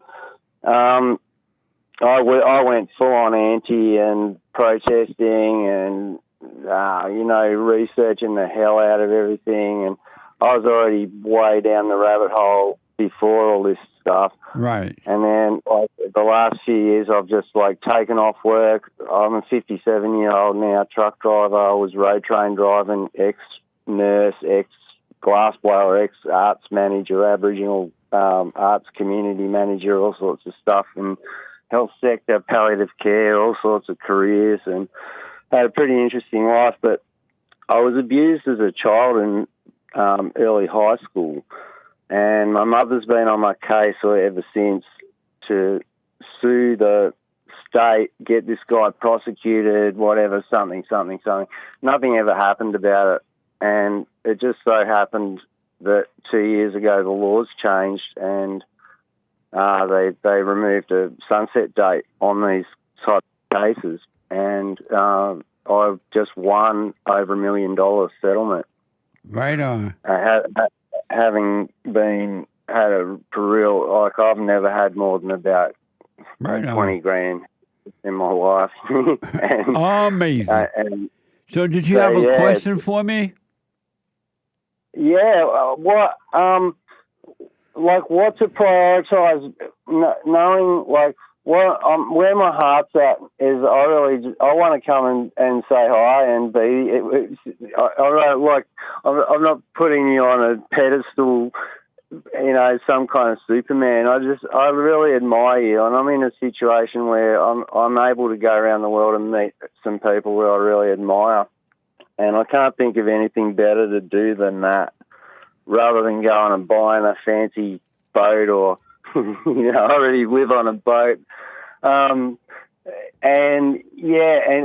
trying to go into, going into a rescuer situation and, going into that triangle of, victim, rescuer, persecutor situations. I feel like I need to go to a new level, and I feel like. And so your question for me is what? Well, if you get anything from what I've said to you about maybe God might give you a hint. It's something I need to hear from you about what I might be able to do. I'm still fit. I'd like to go and learn parasailing and go around the world and go lots of places. And But I I'm already being live in an told, amazing place. But, because of time, yeah. Chris, I'm being told that you wanted to ask me about fear. Well, all right, that'll do. Yeah. Did you want to ask me about fear? Yeah, you can talk to me about that. I think your secretary might have summarised what I was feeling or something. Yeah. And so, what's your question about fear? Yeah, like fear of, I guess, yeah. So going from having gotten used to poverty and, you know, economic poverty, and like to the point of becoming comfortable with it, and all of a sudden I've got all this money. And of course, the world's full of all ridiculous temptations for people with money. And Did you give your mother? Did you give your mother any of your money? No, she's already rich, well rich. Oh, okay, good. What you should do is keep your money to yourself. Don't tell anyone about it, and just put it away and buy yourself some property, some land, and just work on your inner self. So you don't use the money to make yourself feel better, because if you use it for ego reasons, you're going to waste it in a year or two. It'll be gone. And so put it away. Don't tell anyone about it. Quietly take care of yourself. Buy yourself a house, some land, and you'll see other ways to invest in the right way. And you'll be fine, but you don't waste your money on ego reasons. And how to be clear about it, exactly when something's ego versus something's of God. When you when you use people or places or things to make yourself feel better, that's ego. Yeah. Which leaves, Are you doing the silent prayer? Yeah, well, most of the time when I notice how distracting this money situation is from that. You know, being in poverty, it's quite important to keep you. If you don't, you have to struggle, and if you don't keep your act together internally, you're really in danger. I have been on to that. Put the money away, invest it, put it away where you get a nice. You can really make a life out of the money you have if you put it in an account that draws nice interest on it. But don't use that money to make you feel better. Do you drink? On and off, but not consistently, not persistently. Okay. Well, have you forgiven your mother? Yeah, and I'm really like what you're so exactly everything you say about parental stuff is so spot on to everything I've been through, and I've practiced what you preach since I was a kid. When my family split up as a teenager, I was the one of three boys who forgave my dad, forgave my mum, we're all flawed individuals, and let's just get on with life. And when my brothers fell out with with my dad, he died having not seen him for 20 years, and amazing. He transformed completely as a man in those years, and we had an amazing relationship, and I have an awesome relationship with my mum still now. She's in her 80s, and she's great. And here's what I recommend. For right now, do the silent prayer, and just, again, don't be telling anyone, your friends or anyone, about your money. You quietly live your life and use your money in a common sense way. Don't try to live in a higher than you need to. Meaning, don't spend your money on big cars and extra stuff, and just live your life. Do the silent prayer, and you'll see it'll be amazing for you. And if you want to take a trip to America, take a nice, simple vacation to America, but don't overdo that either. Keep everything simple. I just happen to have a U.S. passport. I was born there, so I can land there on a one-way ticket with an open agenda. But, right on. Yeah. But I'll keep it. I'll take your advice and keep the money situation on the low. Yeah. Lucky my dad taught me how to do all the Huck Finn accents and everything. I can pretend I was born in Louisiana. Amazing. I got to run, but call me again, all right? All right. Thanks, Jesse. All right, buddy. God bless you, man. You too. 888-7753-773. 888-77-JESSE. Let me go over to Canada. Heard around the world and talk to Matt. Matt, welcome to the show. You're on the air. Hi, Jesse. Thanks for taking my call. Yes, sir. I wanted to respond to the biblical question. Do you recognize a wave of pain that overtakes you? Yeah, I noticed when I was helping my daughter put a shirt on, she was starting to get very upset, and I was also feeling like I noticed I was also starting to get angry, and I just dropped it. So I feel like it's important to notice those things, especially around your children, so you don't transfer that to them. Interesting. I want to respond because you're making a very interesting point, but I got to wait until Sunday. Okay. And thank you for responding to that. Amazing, man. Stay with it, stay with it, stay with it. Can I ask you another question? Yes. Dude, how do I overcome anxiety? By overthinking. By watching those thoughts and don't do anything about them, but see them, and the Father will take them away from you because you're only having the anxiety because you believe the imagination. You believe the thoughts. And once you believe it, you start to feel it. And the feeling of anxiety is what you're responding to. But if you can catch those thoughts, then you cannot have anxiety. It's impossible. Yeah, I realize that more and more that I've kind of made up a lot of things in my head, and that I've just been living in my imagination. I haven't been living in in reality. Absolutely, man. That's why you must, if you want to be free, you got to start catching those thoughts and just relax and do nothing about it. And the Father would take them away. You want to live in the present, not in your imagination, thinking about the past or future, what you have or don't have, what others are thinking about you and not thinking about you, and you missed the party, and you listen. Stay present. Practice staying present. And in the present, you cannot have anxiety, worry, doubt, fear, or suicidal thoughts or anything.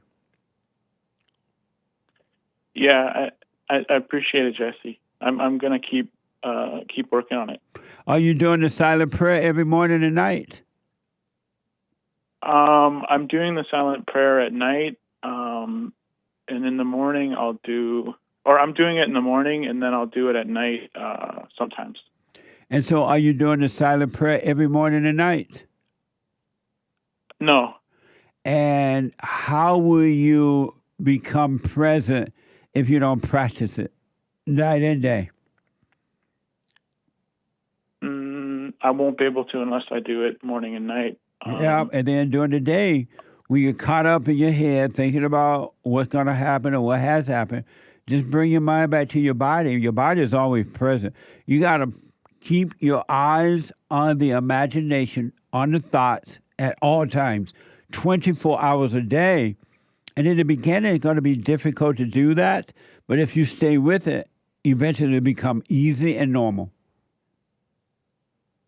Yeah, it just like life feels a bit more. It feels more normal now. Yes. Before I feel like I was in a fight, like I was fighting in my head, like, you know, I wanted to do this thing, but I couldn't do it because my mind was telling me, you know, don't do it. Yeah. And my body was, I was getting a feeling or saying, yeah, don't do this. It's not a good thing to do.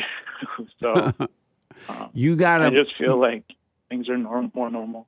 Yeah, you must not be afraid not to trust the thoughts. Stop trusting thoughts. Yeah, I understand that now. All right, Matt. Yeah, thank you, Jesse. Appreciate everything. Did you have another question, or that was it? I mean, I guess there is one more. Like, how you say to lay down your weapon, but when dealing with a wife or my wife, like, how do you lay down your weapon, but also do what you want or get what you want? You lay your weapon down by not arguing with your wife or anyone about anything. Don't argue with the imagination, the thoughts, and don't argue with your wife about anything. Let's say that you want her to take your baby out to the park. You tell her, oh, take my baby out to the park today. And if she says no, if you don't argue, you're going to see clearly how to deal with that situation. But do not argue because it's just two devils arguing and your situation will only get worse. What if she gets angry easily? Let her. If I don't do this. Let her be angry, but don't you get angry back. The reason she's angry because she's of her father, the devil, and that the evil in her is causing her to get angry because it's not her, but it's the evil in her, and it stays alive. It feels alive when she overreacts, and then she can get you to overreact. You're giving life to evil. Just let her be mad. You just look at her like she got issues. She crazy. But don't you get mad back. Yeah, I think I've been I've been trying to lay my weapon down, not fight with her, which has been good. But I've also been doing stuff maybe that I don't want to do just to avoid her getting angry. That's the wrong thing to do. Don't appease her at all. You're appeasing evil. Yeah. You just don't get angry, but don't do things to make her feel better just because she's angry. You're supporting evil by appeasing it and keeping her in hell. Yeah. Yeah, I'm just going to do what I want and face that. And let her say it at any kind of way she wants, but don't you be a part of it. Okay. But do not resist evil, but don't try to please evil. Don't appease your wife. That's not love. Okay. I understand. All right. Thank you, Jesse. All right, Matt. All right. Thank you, buddy. All right. Bye. Okay. Bye. I can't do super chat. Super chat. Get one or two in. Biden to bank on his incompetence in 2020. Elon Musk. Right.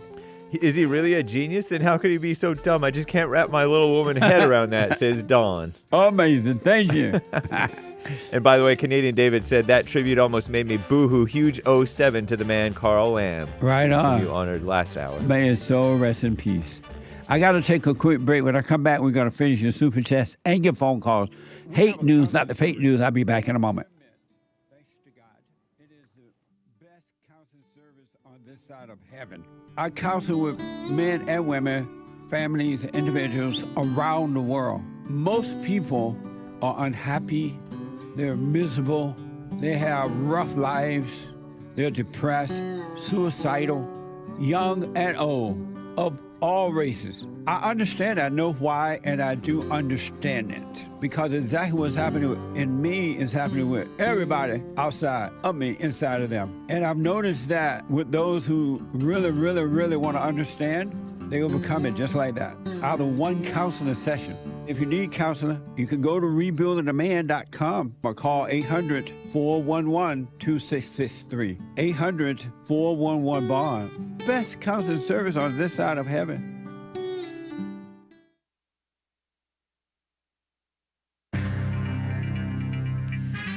A whole lot of mess going on in the whole wide world of the obvious globe of the world. And shout out to the Flat Earthers. This is the end of hour 2 of the Jesse Lee Peterson Show. It is Wednesday, October 2nd, AD 2024.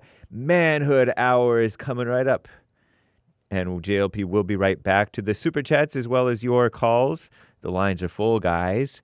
But first, Hake News, not fake news. After the Jesse Lee Peterson Show, the Hake Report, and then Joel Friday TV, there will be a JLP on God's Learning Channel archive from 2005, a nice little premiere, 2-hour premiere at 2 p.m. Pacific time today. That's 4 Central, 5 Eastern, leading into American Anchor, baby, at 4 p.m. Pacific. That's 6 Central, 7 Eastern, back to his regular scheduled time. And then, of course, tomorrow night is the Men's Forum, guys. First Thursday of the month, 7 p.m. at Bond in Los Angeles. RebuildingTheMan.com/events. According to the far-left extremist, off the deep end AP, Associated Press, there were some key takeaways for them from the vice presidential debate. Iran's ballistic missile attack on Israel on Tuesday elicited a contrast between the demon rat and the Republican or Republicant tickets on foreign policy.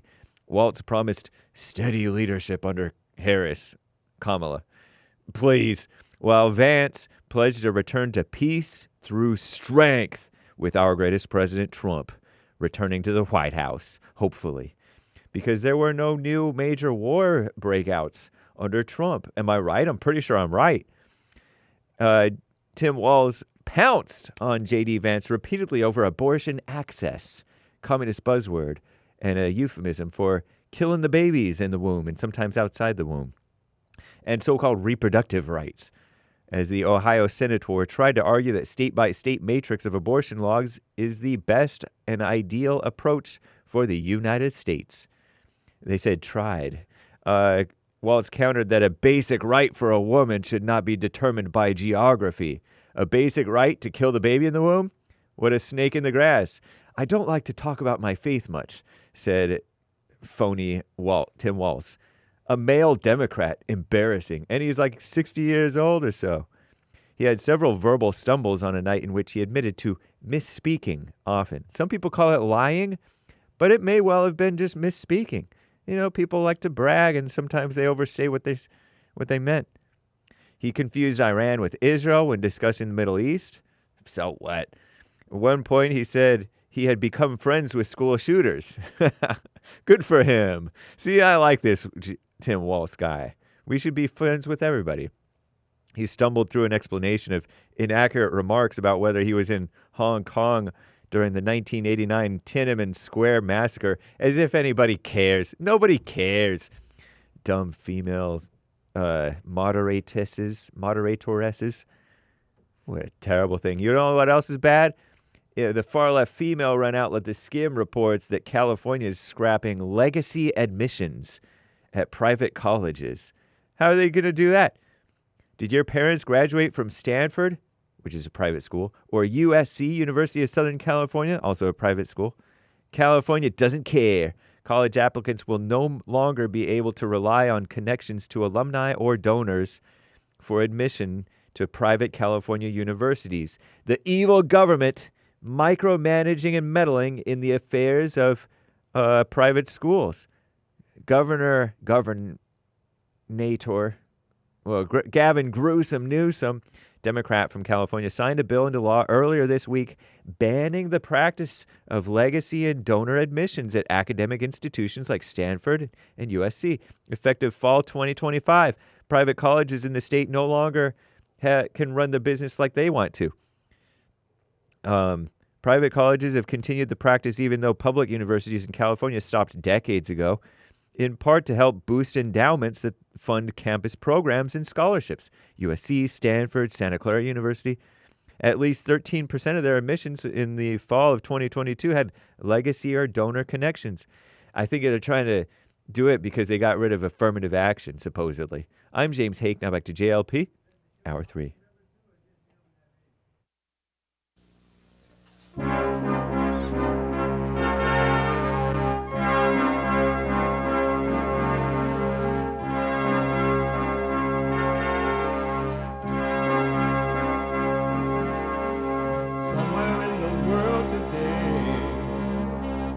Got to stand up strong, face the truth about themselves, to understand what went wrong. I know we can find a way.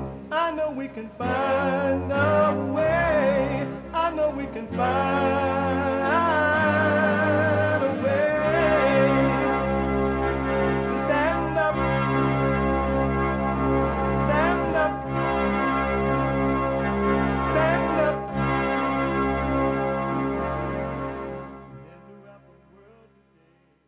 Uniting the races with truth instead of dividing them with lies.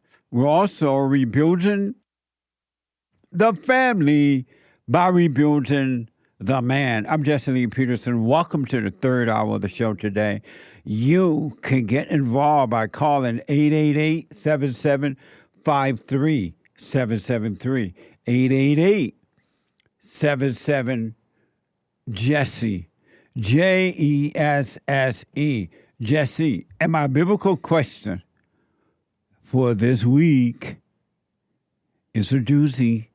The biblical question: do you recognize a wave of pain that overtakes you? Do you recognize a wave of pain that overtakes you? Amazing. You can listen to the show, you can podcast, but you can be listening to it live no matter where you are and what you're doing. Podcast it, but you can, by way of your cell phone or iPad, call the listen line on TalkStream Live at 605-615-4131. That's 605-615-4131. Amazing, huh? And to donate and have your comments read out loud, go to Buy Me a Coffee. BuyMeACoffee.com/JLP Talk. BuyMeACoffee.com/JLP Talk. Or Bond JLP Cash App. Bond JLP Cash App. It's Wednesday. It's the third hour of the show on Wednesday. Every Wednesday is and will always be Manhood Hour. What is a man? What is a man? It's an adult human male. Manhood. Hillary or President Trump? I voted for Hillary Clinton. Beta! Beta male. A man is a male who turns to man. Alpha male. Live right, be right, and lead the way. To get to Senator. Those laws have been on the books since 1990. Thank you, gentlemen. The we want to have. app has not been on the books since 1990. It's something that Kamala Harris created, Margaret. Gentlemen, the audience can't hear you because your mics are cut. Campaign with an ad going after the sort of now infamous concepts of a plan as it relates to healthcare with these shippers to understand they've made a lot of money. And women are everywhere. And you can be really young at 85. Inspire. How do we unlock the power within ourselves to be who we want to be? Good afternoon to all the wonderful WTSB listeners, my friends out there. He has 68. Maybe they can take us back. Amazing. The Anchor Baby rushed and put that together to make it work. He got all this energy. He's making it happen no matter, come hell or high water. There is an order to life. And that order is God in Christ, Christ in man, man over woman. And it doesn't mean that women cannot return to the Father without a man. That's dumb. Anyone that think that is dumb. Women must do what men have to do in order to overcome the fallen nature, a brand new mind, a clear mind that some people want. Men, you got to forgive. You got to overcome the spirit of your mother. And so do you, ladies. You have the same problem that the men have, and the men have the same problem that the ladies have. Fear, doubt, jealousy, envy, strife, revenge, anger, worry, suicidal thoughts, loneliness, depression, post-traumatic stress disorder, a lost mind. A lost mind. A lost mind.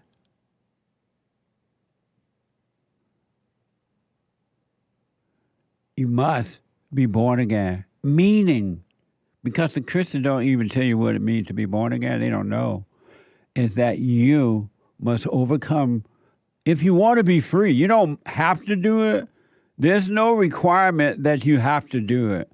You can totally stay in your misery. You can spend the rest of your life trying to hurt others, trying to get revenge against others, being jealous of others, and worry and gossiping and trying to control your wife or your husband. You can spend the rest of your lifetime doing that. That's up to you. Or you can be free. You are responsible for you and no one else. You're not responsible for your mama. You're not responsible for your daddy. You're not responsible for your brother or your sisters. You are responsible for you. And hell love people that evil, love people that it dwells in. Because if it wasn't for a human body to dwell, hell would not exist. It has no identity. And so it appears through human bodies, the mind and the emotion that made a home in the body. And it pretends to be you, and you pretend to be it. You and evil are one. You and evil are one. And when evil can get you to overreact with your mindset and to try to bring pain upon others, it rejoices because it feels like life. When you overreact, you give life to evil. It feels alive. As a matter of fact, when you don't overreact to evil, it feels like death to evil, and it has to depart from you and go make a home in someone else to try to get life. Why do you think people love to make other people angry? Why do you think human beings love fighting with one another? There's no other reason to be fighting. But they love to fight with one another and accuse one another and say one race is better than the other and blame everyone for their problems because they have a false sense of life, but they think that life is them. They think it's their life, and they call death life. What a sad way to live. What a sad, sad way to live. When I look at the world, it fills me with sorrow. Children today is going to suffer tomorrow. Oh, what a life. Da da da da da da da da da da da da da da da da da da da da. It's so weird. I mean, weird. It's interesting that right here on earth, with all the hell going on around you, you could be free if you wanted to. Just like that. Right now, you could walk away from this show a free person. But you got to overcome the imagination. You got to overcome the anger of the heart. Anger is evil. There's no such thing as love in anger. It doesn't exist. I know you've been made to believe that, oh, Jesus was angry. I'm sick of hearing the Christians say that because it made them think that Jesus had the anger that they have as a human being because the human being doesn't realize there is no you.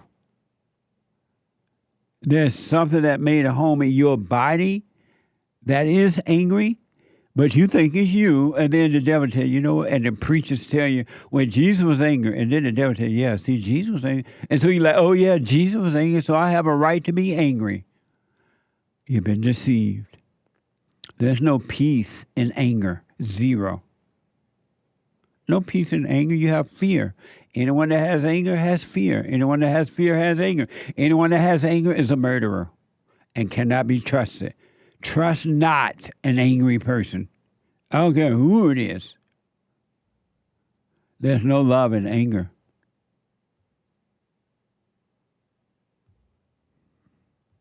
There's no love in anger.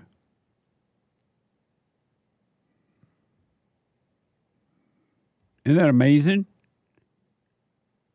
Did you know, and this is mind-blowing, but not shocking to me at all. It's not shocking to me at all. And Nick, I want to pull up this graph on where people are living close to their mama.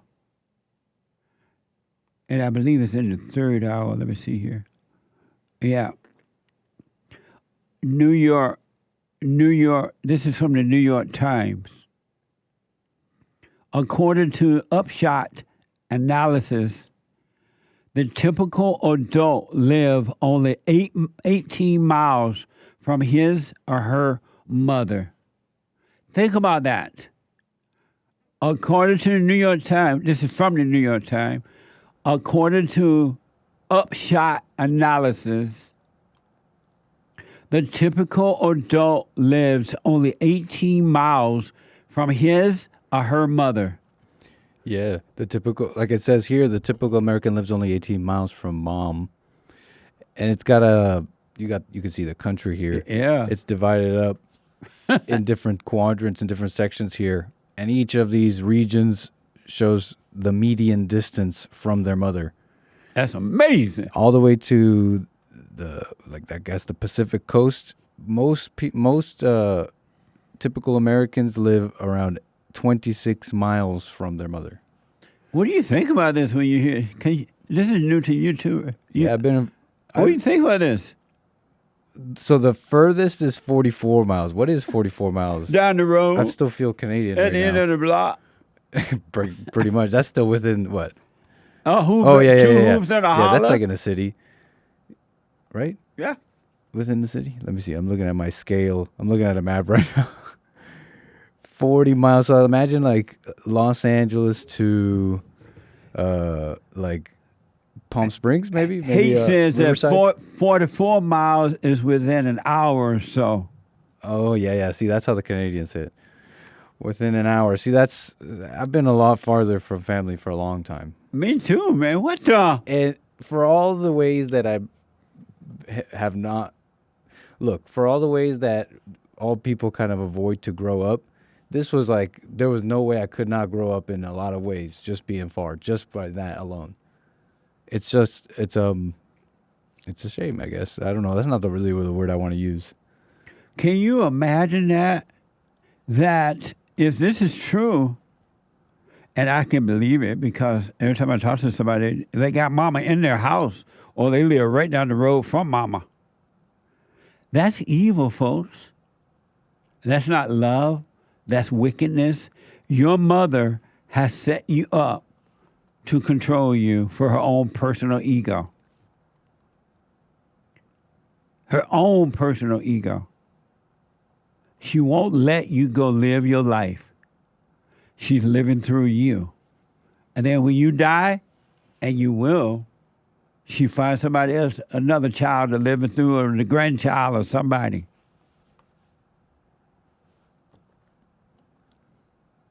Isn't that amazing? According to the New York Times report, This is from the New York Times. According to Upshot analysis, the typical adult lives only 18 miles from his or her mother. Why do you think that is? Your mother is evil.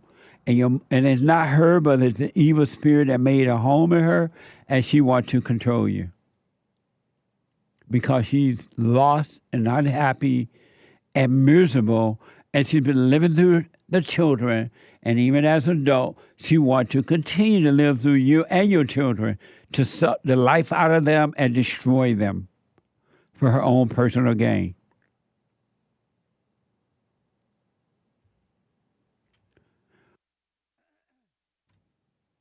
When I turned 18, and if I can remember correctly, all my uncles and aunts and everybody, when they became adults, they were far away from their mama. They left home, they left the state. That has changed. And what's really interesting about it, the men nor the women don't seem to see that something is wrong with bringing mama in your house or living right down the road from mama and having to call mama every day and blah, blah, blah. That's evil. That's not love at all. And you're not doing this because you want to do it. You're doing it out of guilt. And you call guilt love. Guilt is hate. It's not love. There's no love in that. You have no business living that close to mama. How will you live your life if mama's right there? Call mama, baby. Call mama every day. They say, I had to call my mama every day. That makes sense to you? That's not love, that's hate. Your mama hates you. She doesn't love you. She uses you for personal gain. Men and women. Not just the men. The mama doing it to the daughters too. Because she has no love. And you lie and say a mama's love is so special. That's a lie.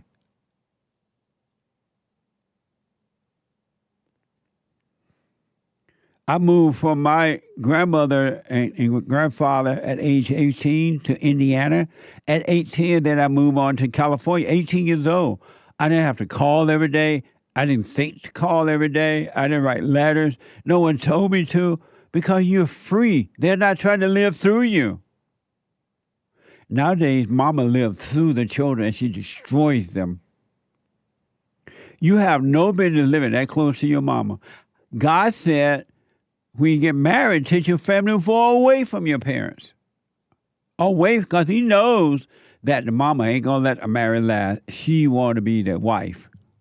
She's jealous. The wife is jealous of the mama, and the mama is jealous of the wife. And the man has a battle to deal with. New York Times is reporting that most adults, especially those with less education or lower incomes, do not venture far from their hometown. What a sad way to live. Hake is telling me of the Hake report, and y'all can get him at 9 a.m. Pacific time. Hake said, I live 26 miles from my mama. Oh. Just like the average West Coast man. He right down the road from his mama. Good morning, Mary. It doesn't even make logical sense that you should have your mama in your life. You have your parents in your life when you want to without guilt. When you don't have guilt, you have love and you're in control and you can go visit if you want, when you want. You can say hi if you want, when you want. You can send some money to her if you want and when you want. There's no obligation. You're not obligated to your parents. It's not your fault they didn't take care of themselves while growing up and make sure their life was secured. That's not your fault. But your mama makes you her husband. Your mama even made the daughter her husband.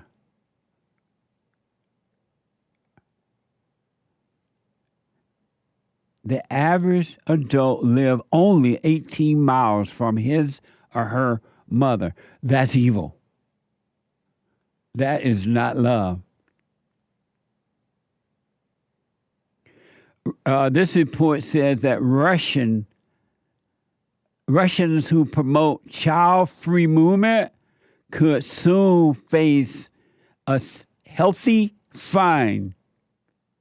Hefty fine means a lot of money. If they promote child-free movement, they could be fined now. According to this report, NBC is reporting that lawmakers have proposed a ban on propaganda of conscious refusal to bear children. The Speaker of the lower house of Parliament and an ally to President Vladimir Putin said in a post on Tuesday, a close-knit and large family is the basis for a strong state. That was Mr. Vulodin added that. So now they want strong family.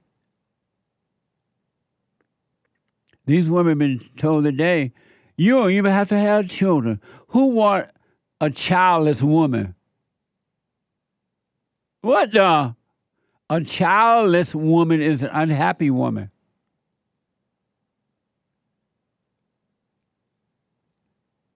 It's time to wake up, America. If not now, when? You are responsible for you as an adult. You are your world. What you put out in that world going to come back on you because you are to blame for what you put out. You got to overcome the imagination. All thoughts, all lies, all the time about anything. I want to show you my friend Doyle. He called this morning. I haven't heard from Doyle in years. I thought Doyle was dead because all the other old people had died. And Doyle is a tough guy. He called this morning. Doyle, thank you for calling. It sounded like he'd been listening to my show. He said, what the? Or something like that. Amazing. Oh, he said amazing. Justin is a first-time caller out of Tennessee. Justin, welcome to the show. You're on the air. Hey, thanks for having me, Jesse. Yes, sir. Thanks for calling.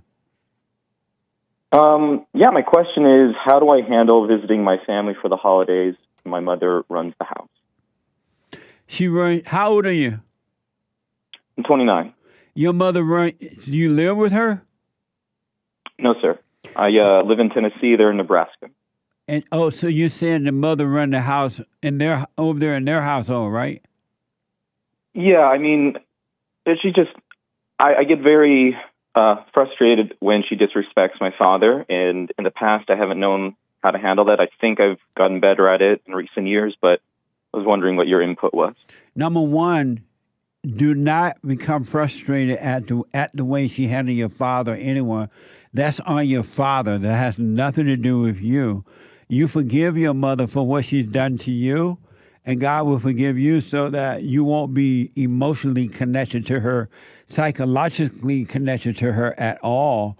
And so, but you can't be mad at what other people allows to happen to them.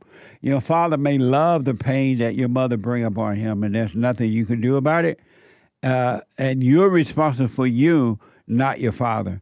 And secondly, if you don't want to go to the Thanksgiving dinner and all that, just say, I'm not coming. If they invite you, just say, I'm not coming. You don't have to explain why you're not coming. You don't have to give a reason why you're not coming. Just say you're not coming, and don't go if you don't want to go.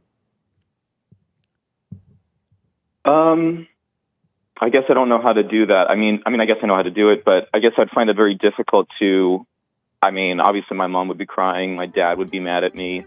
My sister would probably be emotional. I don't I love them, and I do want to see them, especially my sister. Why? I just don't want to be there for very long. Why you want to see them? Why?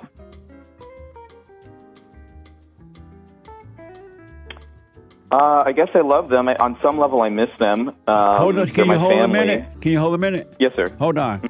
The treasure chest is now open on D Live. I'll be back in a moment.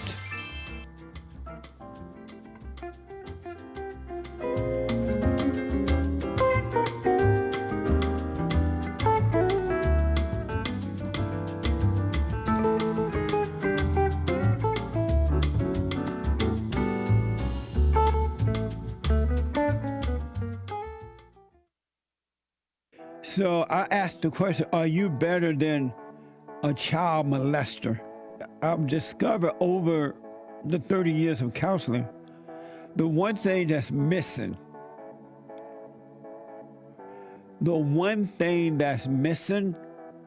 and I think because it's not taught in the homes or talked about, we don't have examples of it, right, is love.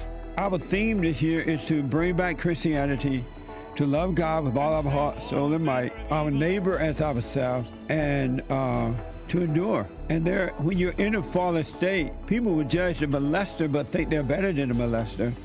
And I ask, well, why do you think you're better? When I realized it doesn't matter what you think about yourself or how much you have or don't have or how you accomplish things in life or don't. If you have no love, you have nothing.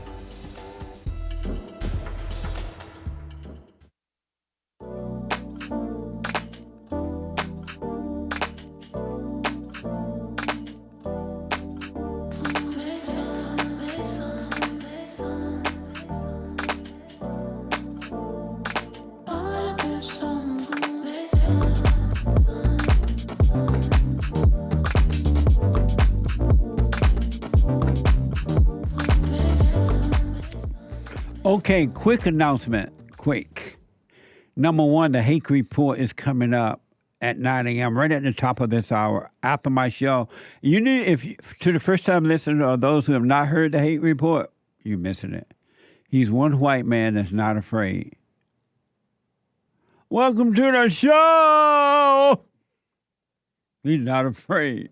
You got to not have fear to do that.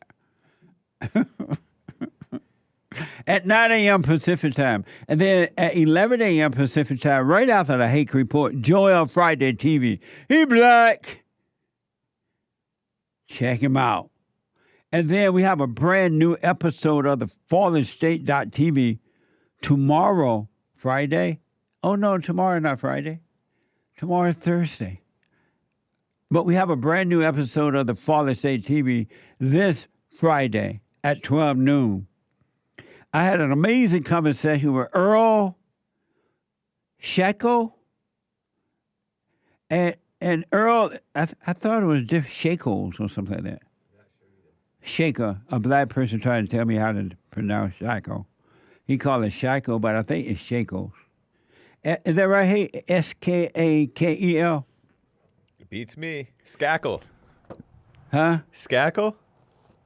Skakel? It's got to be that. Skakel. Maybe it says it in the show. Yeah, and he is a stand-up comedian, actor, a voice actor, and the host of the Inappropriate Earl podcast. Watch this. Next time on The Fallen State. So what's wrong with the blacks? Did you try to get me canceled? If I get another comedy gig after this airs, I'll be amazed. What happened? Huh? Complicated business. You probably have one now, had you said that. I probably have a wife. I'm not anti-homeless. I am anti-homeless. Okay, so am I. I just wanted to be nice. What's wrong with saying the N-word? Right. Nothing if the windows are up. I'm going to get killed after this. Did someone walk me to my car?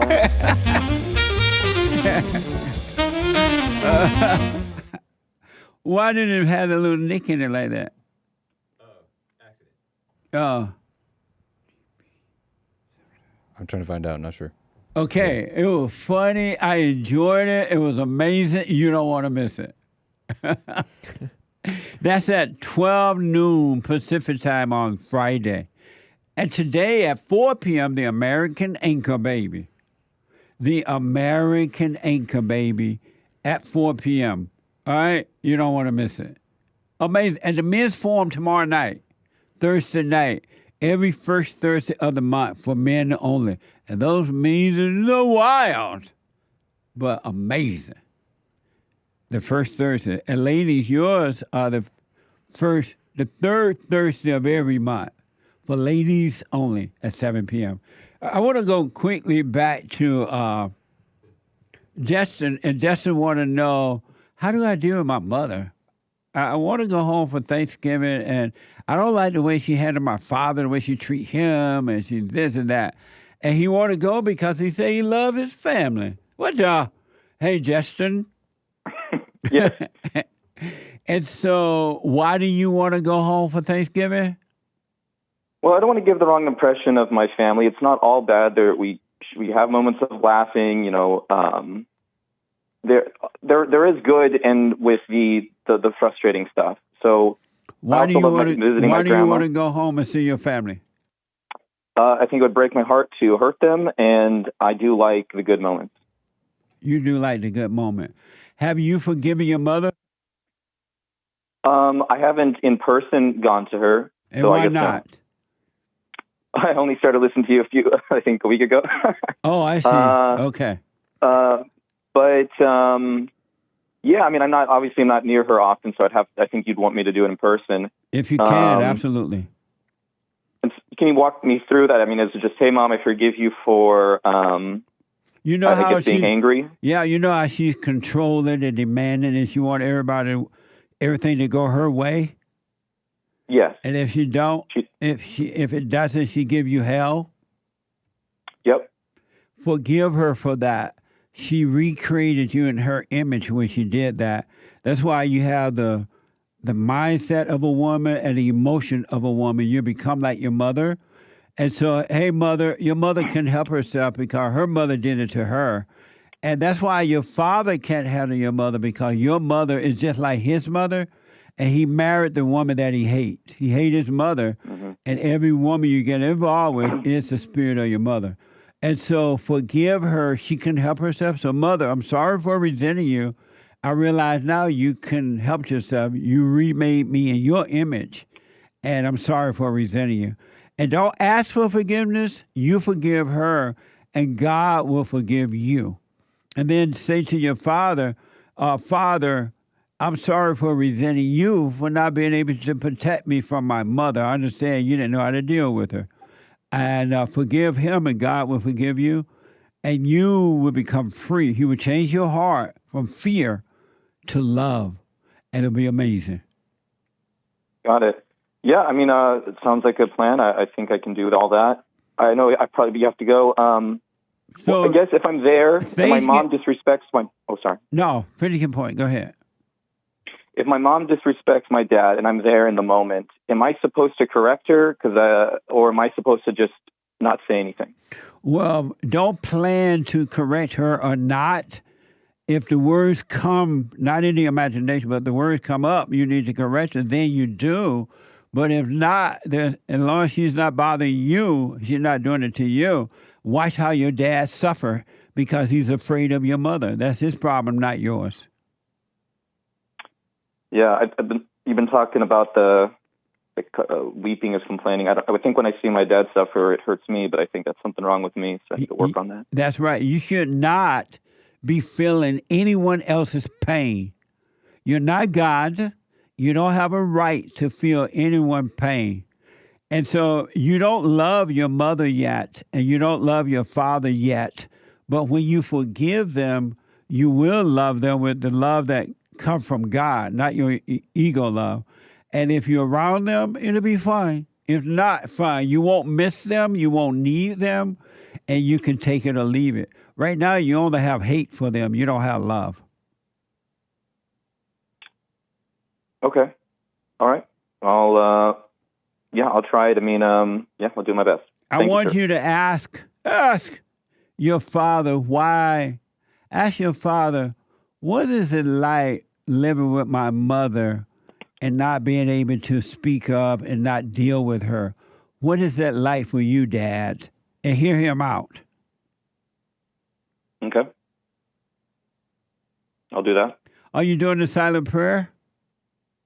No, I've been hearing about that. I don't really know. That was going to be one of my other questions, maybe another day, but about prayer. But yeah, go to rebuildingtheman.com/prayer and start doing it. It'll show you how to give me the instructions. Start doing it so God can bring you out of your imagination. You've been living in your thoughts. And all thoughts are all lies all the time about anything, except practical thoughts about how to do your job, how to make your business work, how to, practical things, physical things. But other than that, you got to overcome the imagination about who you are and what you should be doing and all these false identities you have about yourself are not real. Yeah, I found that to be true. Working on myself, I think thoughts aren't real. They can have consequences on your life, but ultimately they're not real. We're making it up in our heads. And they only have consequences because you believe in lies. And every thought is a lie, and every thought leads to another consequence. Yeah, I've done that. Definitely, I was very much like my father when I was younger, and I still am. And I've had to overcome a lot of what he still has, and it's been very difficult, but I'm here now. So. Once you forgive him and your mother, then God will forgive you, and he will cause you to overcome being like them, and you will be like you. You will be you, and there's nothing like being you. You'll be fine. But you got to work on yourself. Yep, been doing that for 12 years. The fact I'm talking to you was a result of that. So I'm going to keep appreciate all of your videos so far. They've given me more clarity, especially in the realm of Christianity, because I felt very lonely and confused in that area. But I think you've given me a lot of clarity in that area, so I appreciate it. Well, stay with it. Stay with it. Stay with it. Let me know how it goes with you when you go home for Thanksgiving. Will do. Thank you. All right, buddy. Bye. Amazing. 888-7753-773. Let me go to Michael out of Texas. Michael, welcome to the show. You're on the air. Yes, sir. Sorry. Michael? Yes, sir. Sorry about that. Okay. It was a little loud. I wanted to call and say how much I appreciate that your show exists, because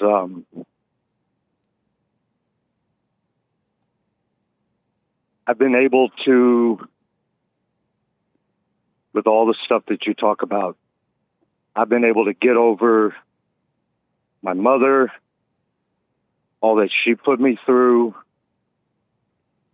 all of that nonsense, and it's absolutely amazing. I thank God that he put you where you are. That's amazing. And you face your mother and everything? Yeah. I mean, in more ways than one. Amazing. Yeah, it wasn't, for me, it wasn't easy. I was, and not only my mother, but my grandmother as well, because, as she would say, she's from Missouri, so if I don't see it, I don't believe it, sort of thing. And you can imagine what kind of attitude that has with trying to understand a father that you never knew, you know. Right. And it's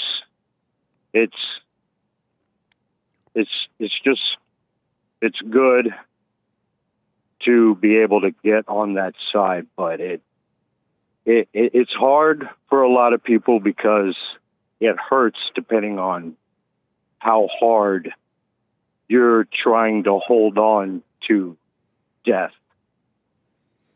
It seems. Trying to hold on to death? Trying to hold on to material things, like trying to hold on to the world you know, it's hard to forgive your mother and, you know, submit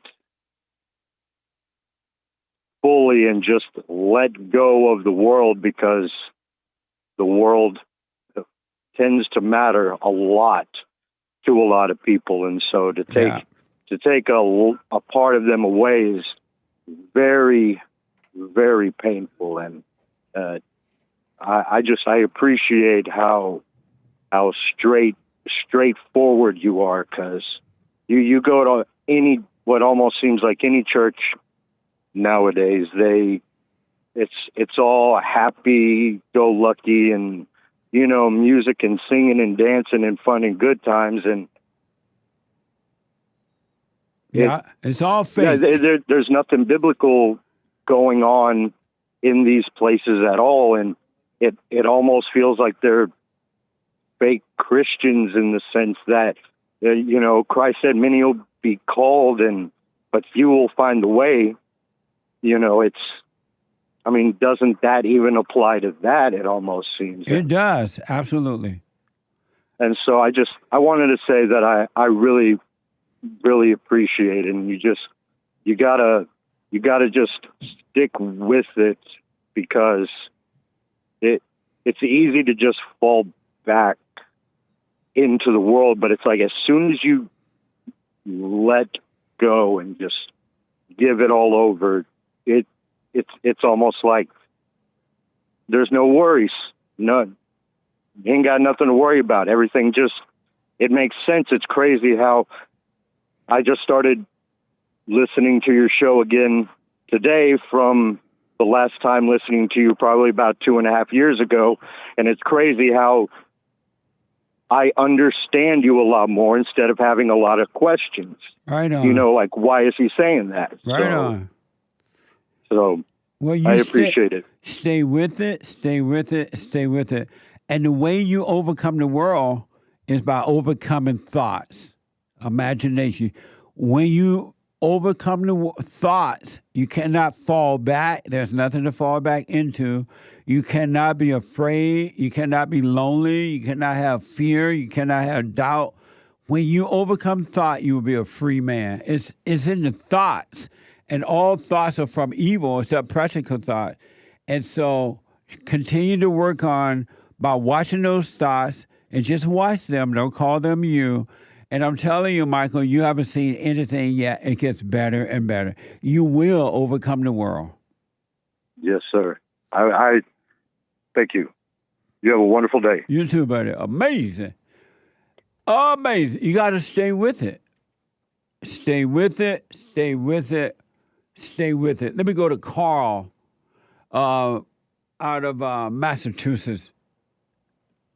KARL, welcome to the show. You're on the air. How's it going, Jesse? All is well, KARL.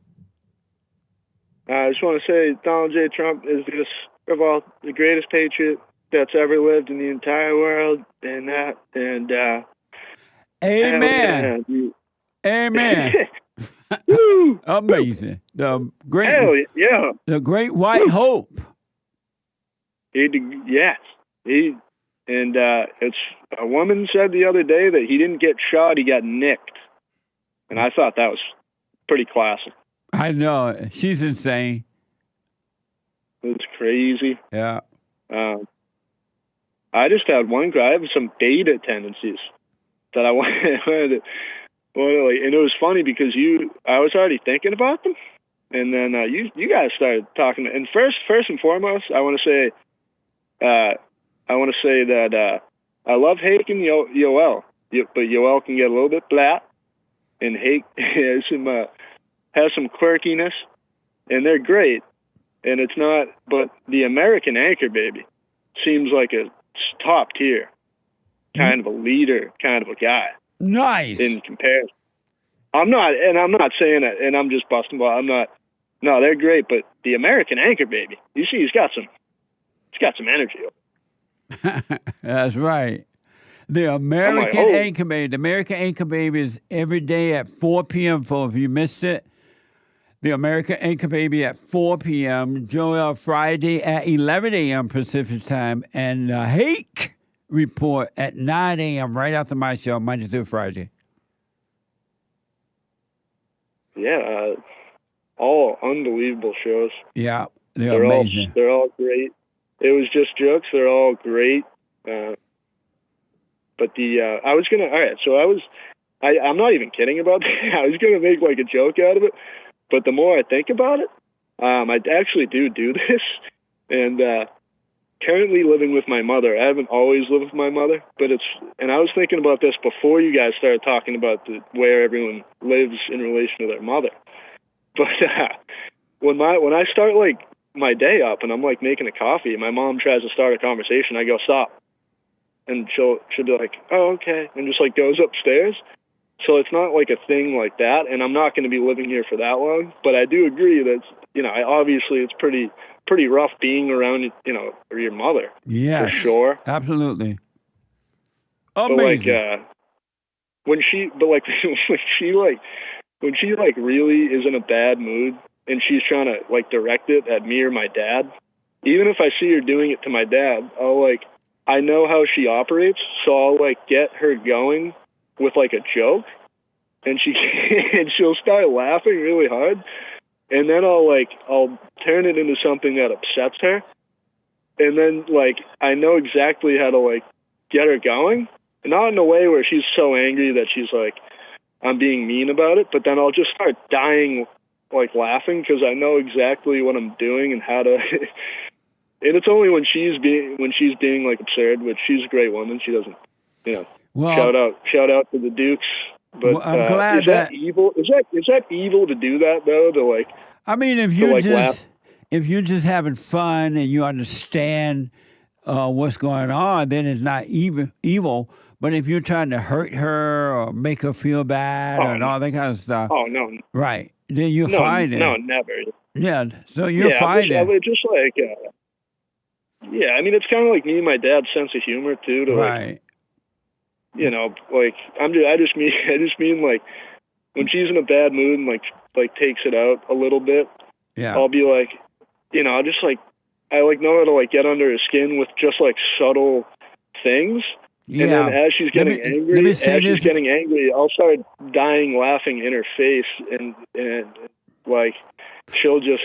Let me just say this because I got to run, Carl. As long as you're not trying to make her angry, and you're just being yourself, then you'll be fine. But I got to run, buddy. Thank you so much. Super chat, super. Thank you, Carl. And I'm running out of time here. Super chat. Over on buymeacoffee.com/JLP Talk, Sion says, Jesse, you're talking about the old white people. These new white talking about how are white people so smart or whatever? Oh, yeah. These new white people may be smart in technology, but they don't have the morals and the patriotism, says Sion. Amazing. Thank you, Sion. I appreciate it. Dawn with a Rumble rant. I would love to see Elon on JLP, and perhaps he has a valid answer, and I am all in to exercise my forgiveness for him voting for Biden in 2020. Right on. Forgive and move on. That's right. Nice, Don. Yeah. Shout out to yesterday's top contributors, Brick and something. Games for Wreck, Cha Money, Fuzzy, Frankenbeans, and the rest of the supporters. Thank you guys as always. Thank y'all. Appreciate it. Keith bought a coffee answer to the biblical question. Do you recognize a wave of pain that overtakes you? Yes, I do recognize the wave of pain that overtakes me. Right on. Thank you. And I'll put my 2 cents in on Sunday. Thanks for responding. Not Archangel Gabriel bought a coffee. Good morning, all. Good morning. That Maze lady is the new Earl. What the? You remember Earl? Y'all remember Earl? Earl. They are meant for each other. Laughing. Or maybe Earl went transgender. Would be quite the plot twist. I wonder whatever happened to Earl. Amazing. Thank you. He said, it's okay to be white. That was Earl? Yeah. It's okay to be white. Nice. KPJ on X asks, Jesse, do you support a federal abortion ban, or should each state decide whether murder is okay? Each state needs to decide on that, for sure. Let the people decide in their state. Nice. Scotty Ben 1000 bought a coffee. Jesse, you've done come through with the sauce and seasoning. I had to buy you a coffee. Hashtag polo game on lock. I Nice come polo through with shirt. what? With the sauce and seasoning. Nice. Thank you. Nice polo shirt. Thank you. Amazing. I appreciate it. 3 coffees from Sam. Good morning, Punchie and the Experts, my favorite band. Biblical question. Do you recognize a wave of pain that overtakes you? I do, but since listening to JLP the last year or so, these waves are getting smaller and the water is becoming calmer.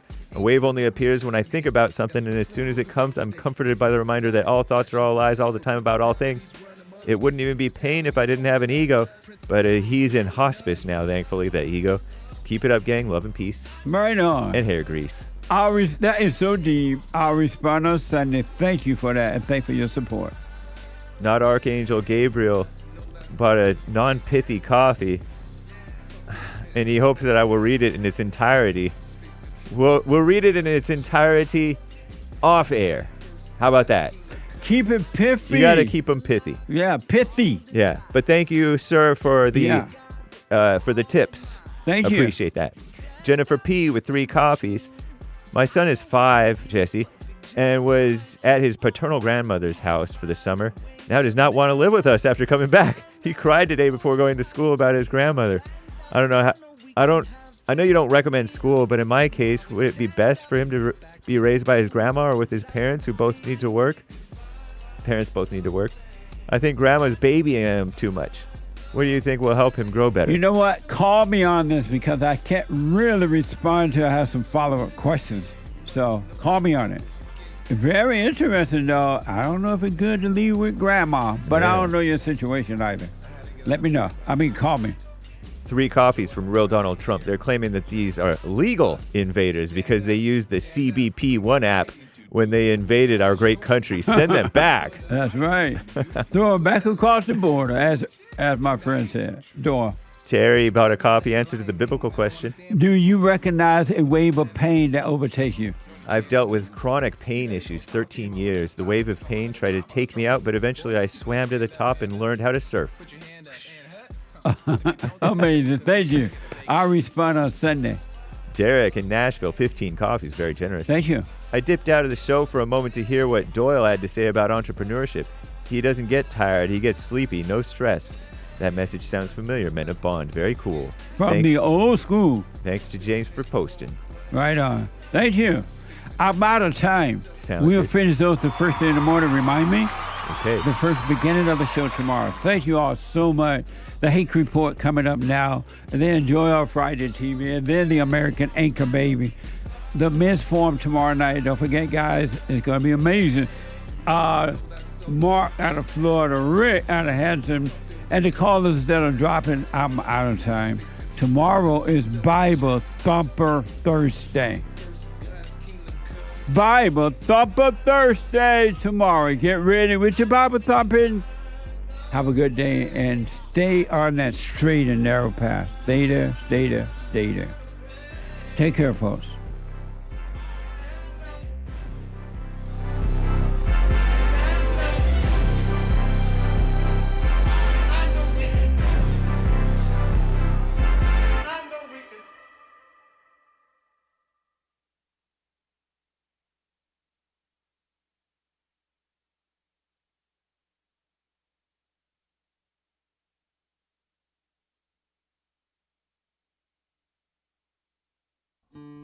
We have a counseling service, and I have to admit, thanks to God, it is the best counseling service on this side of heaven. I counsel with men and women, families, individuals around the world. Most people are unhappy, they're miserable, they have rough lives, they're depressed, suicidal, young and old, of all races. I understand, I know why, and I do understand it. Because exactly what's happening in me is happening with everybody outside of me, inside of them. And I've noticed that with those who really, really, really want to understand, They overcome it just like that, out of one counseling session. If you need counseling, you can go to rebuildingtheman.com or call 800-411-2663. 800-411-BOND. Best counseling service on this side of heaven. I read or heard that some Republicans are starting to pull their advertisements from Google or whomever, right? Because so many conservatives are being shut down, discriminated against, shadow banned, and all that kind of stuff. So conservatives are starting to fight back. It is happening to us too. I was just taking it one day at a time. But you could go to jlptalk.com and find all the ways to support us. You can check out rebuildingtheman.com and support our nonprofit organization. You can call 800-411-BOND, 800-411-2663. And don't forget to like, subscribe, follow, share, and study. And also, we have thefallenstate.tv. Ring the bell.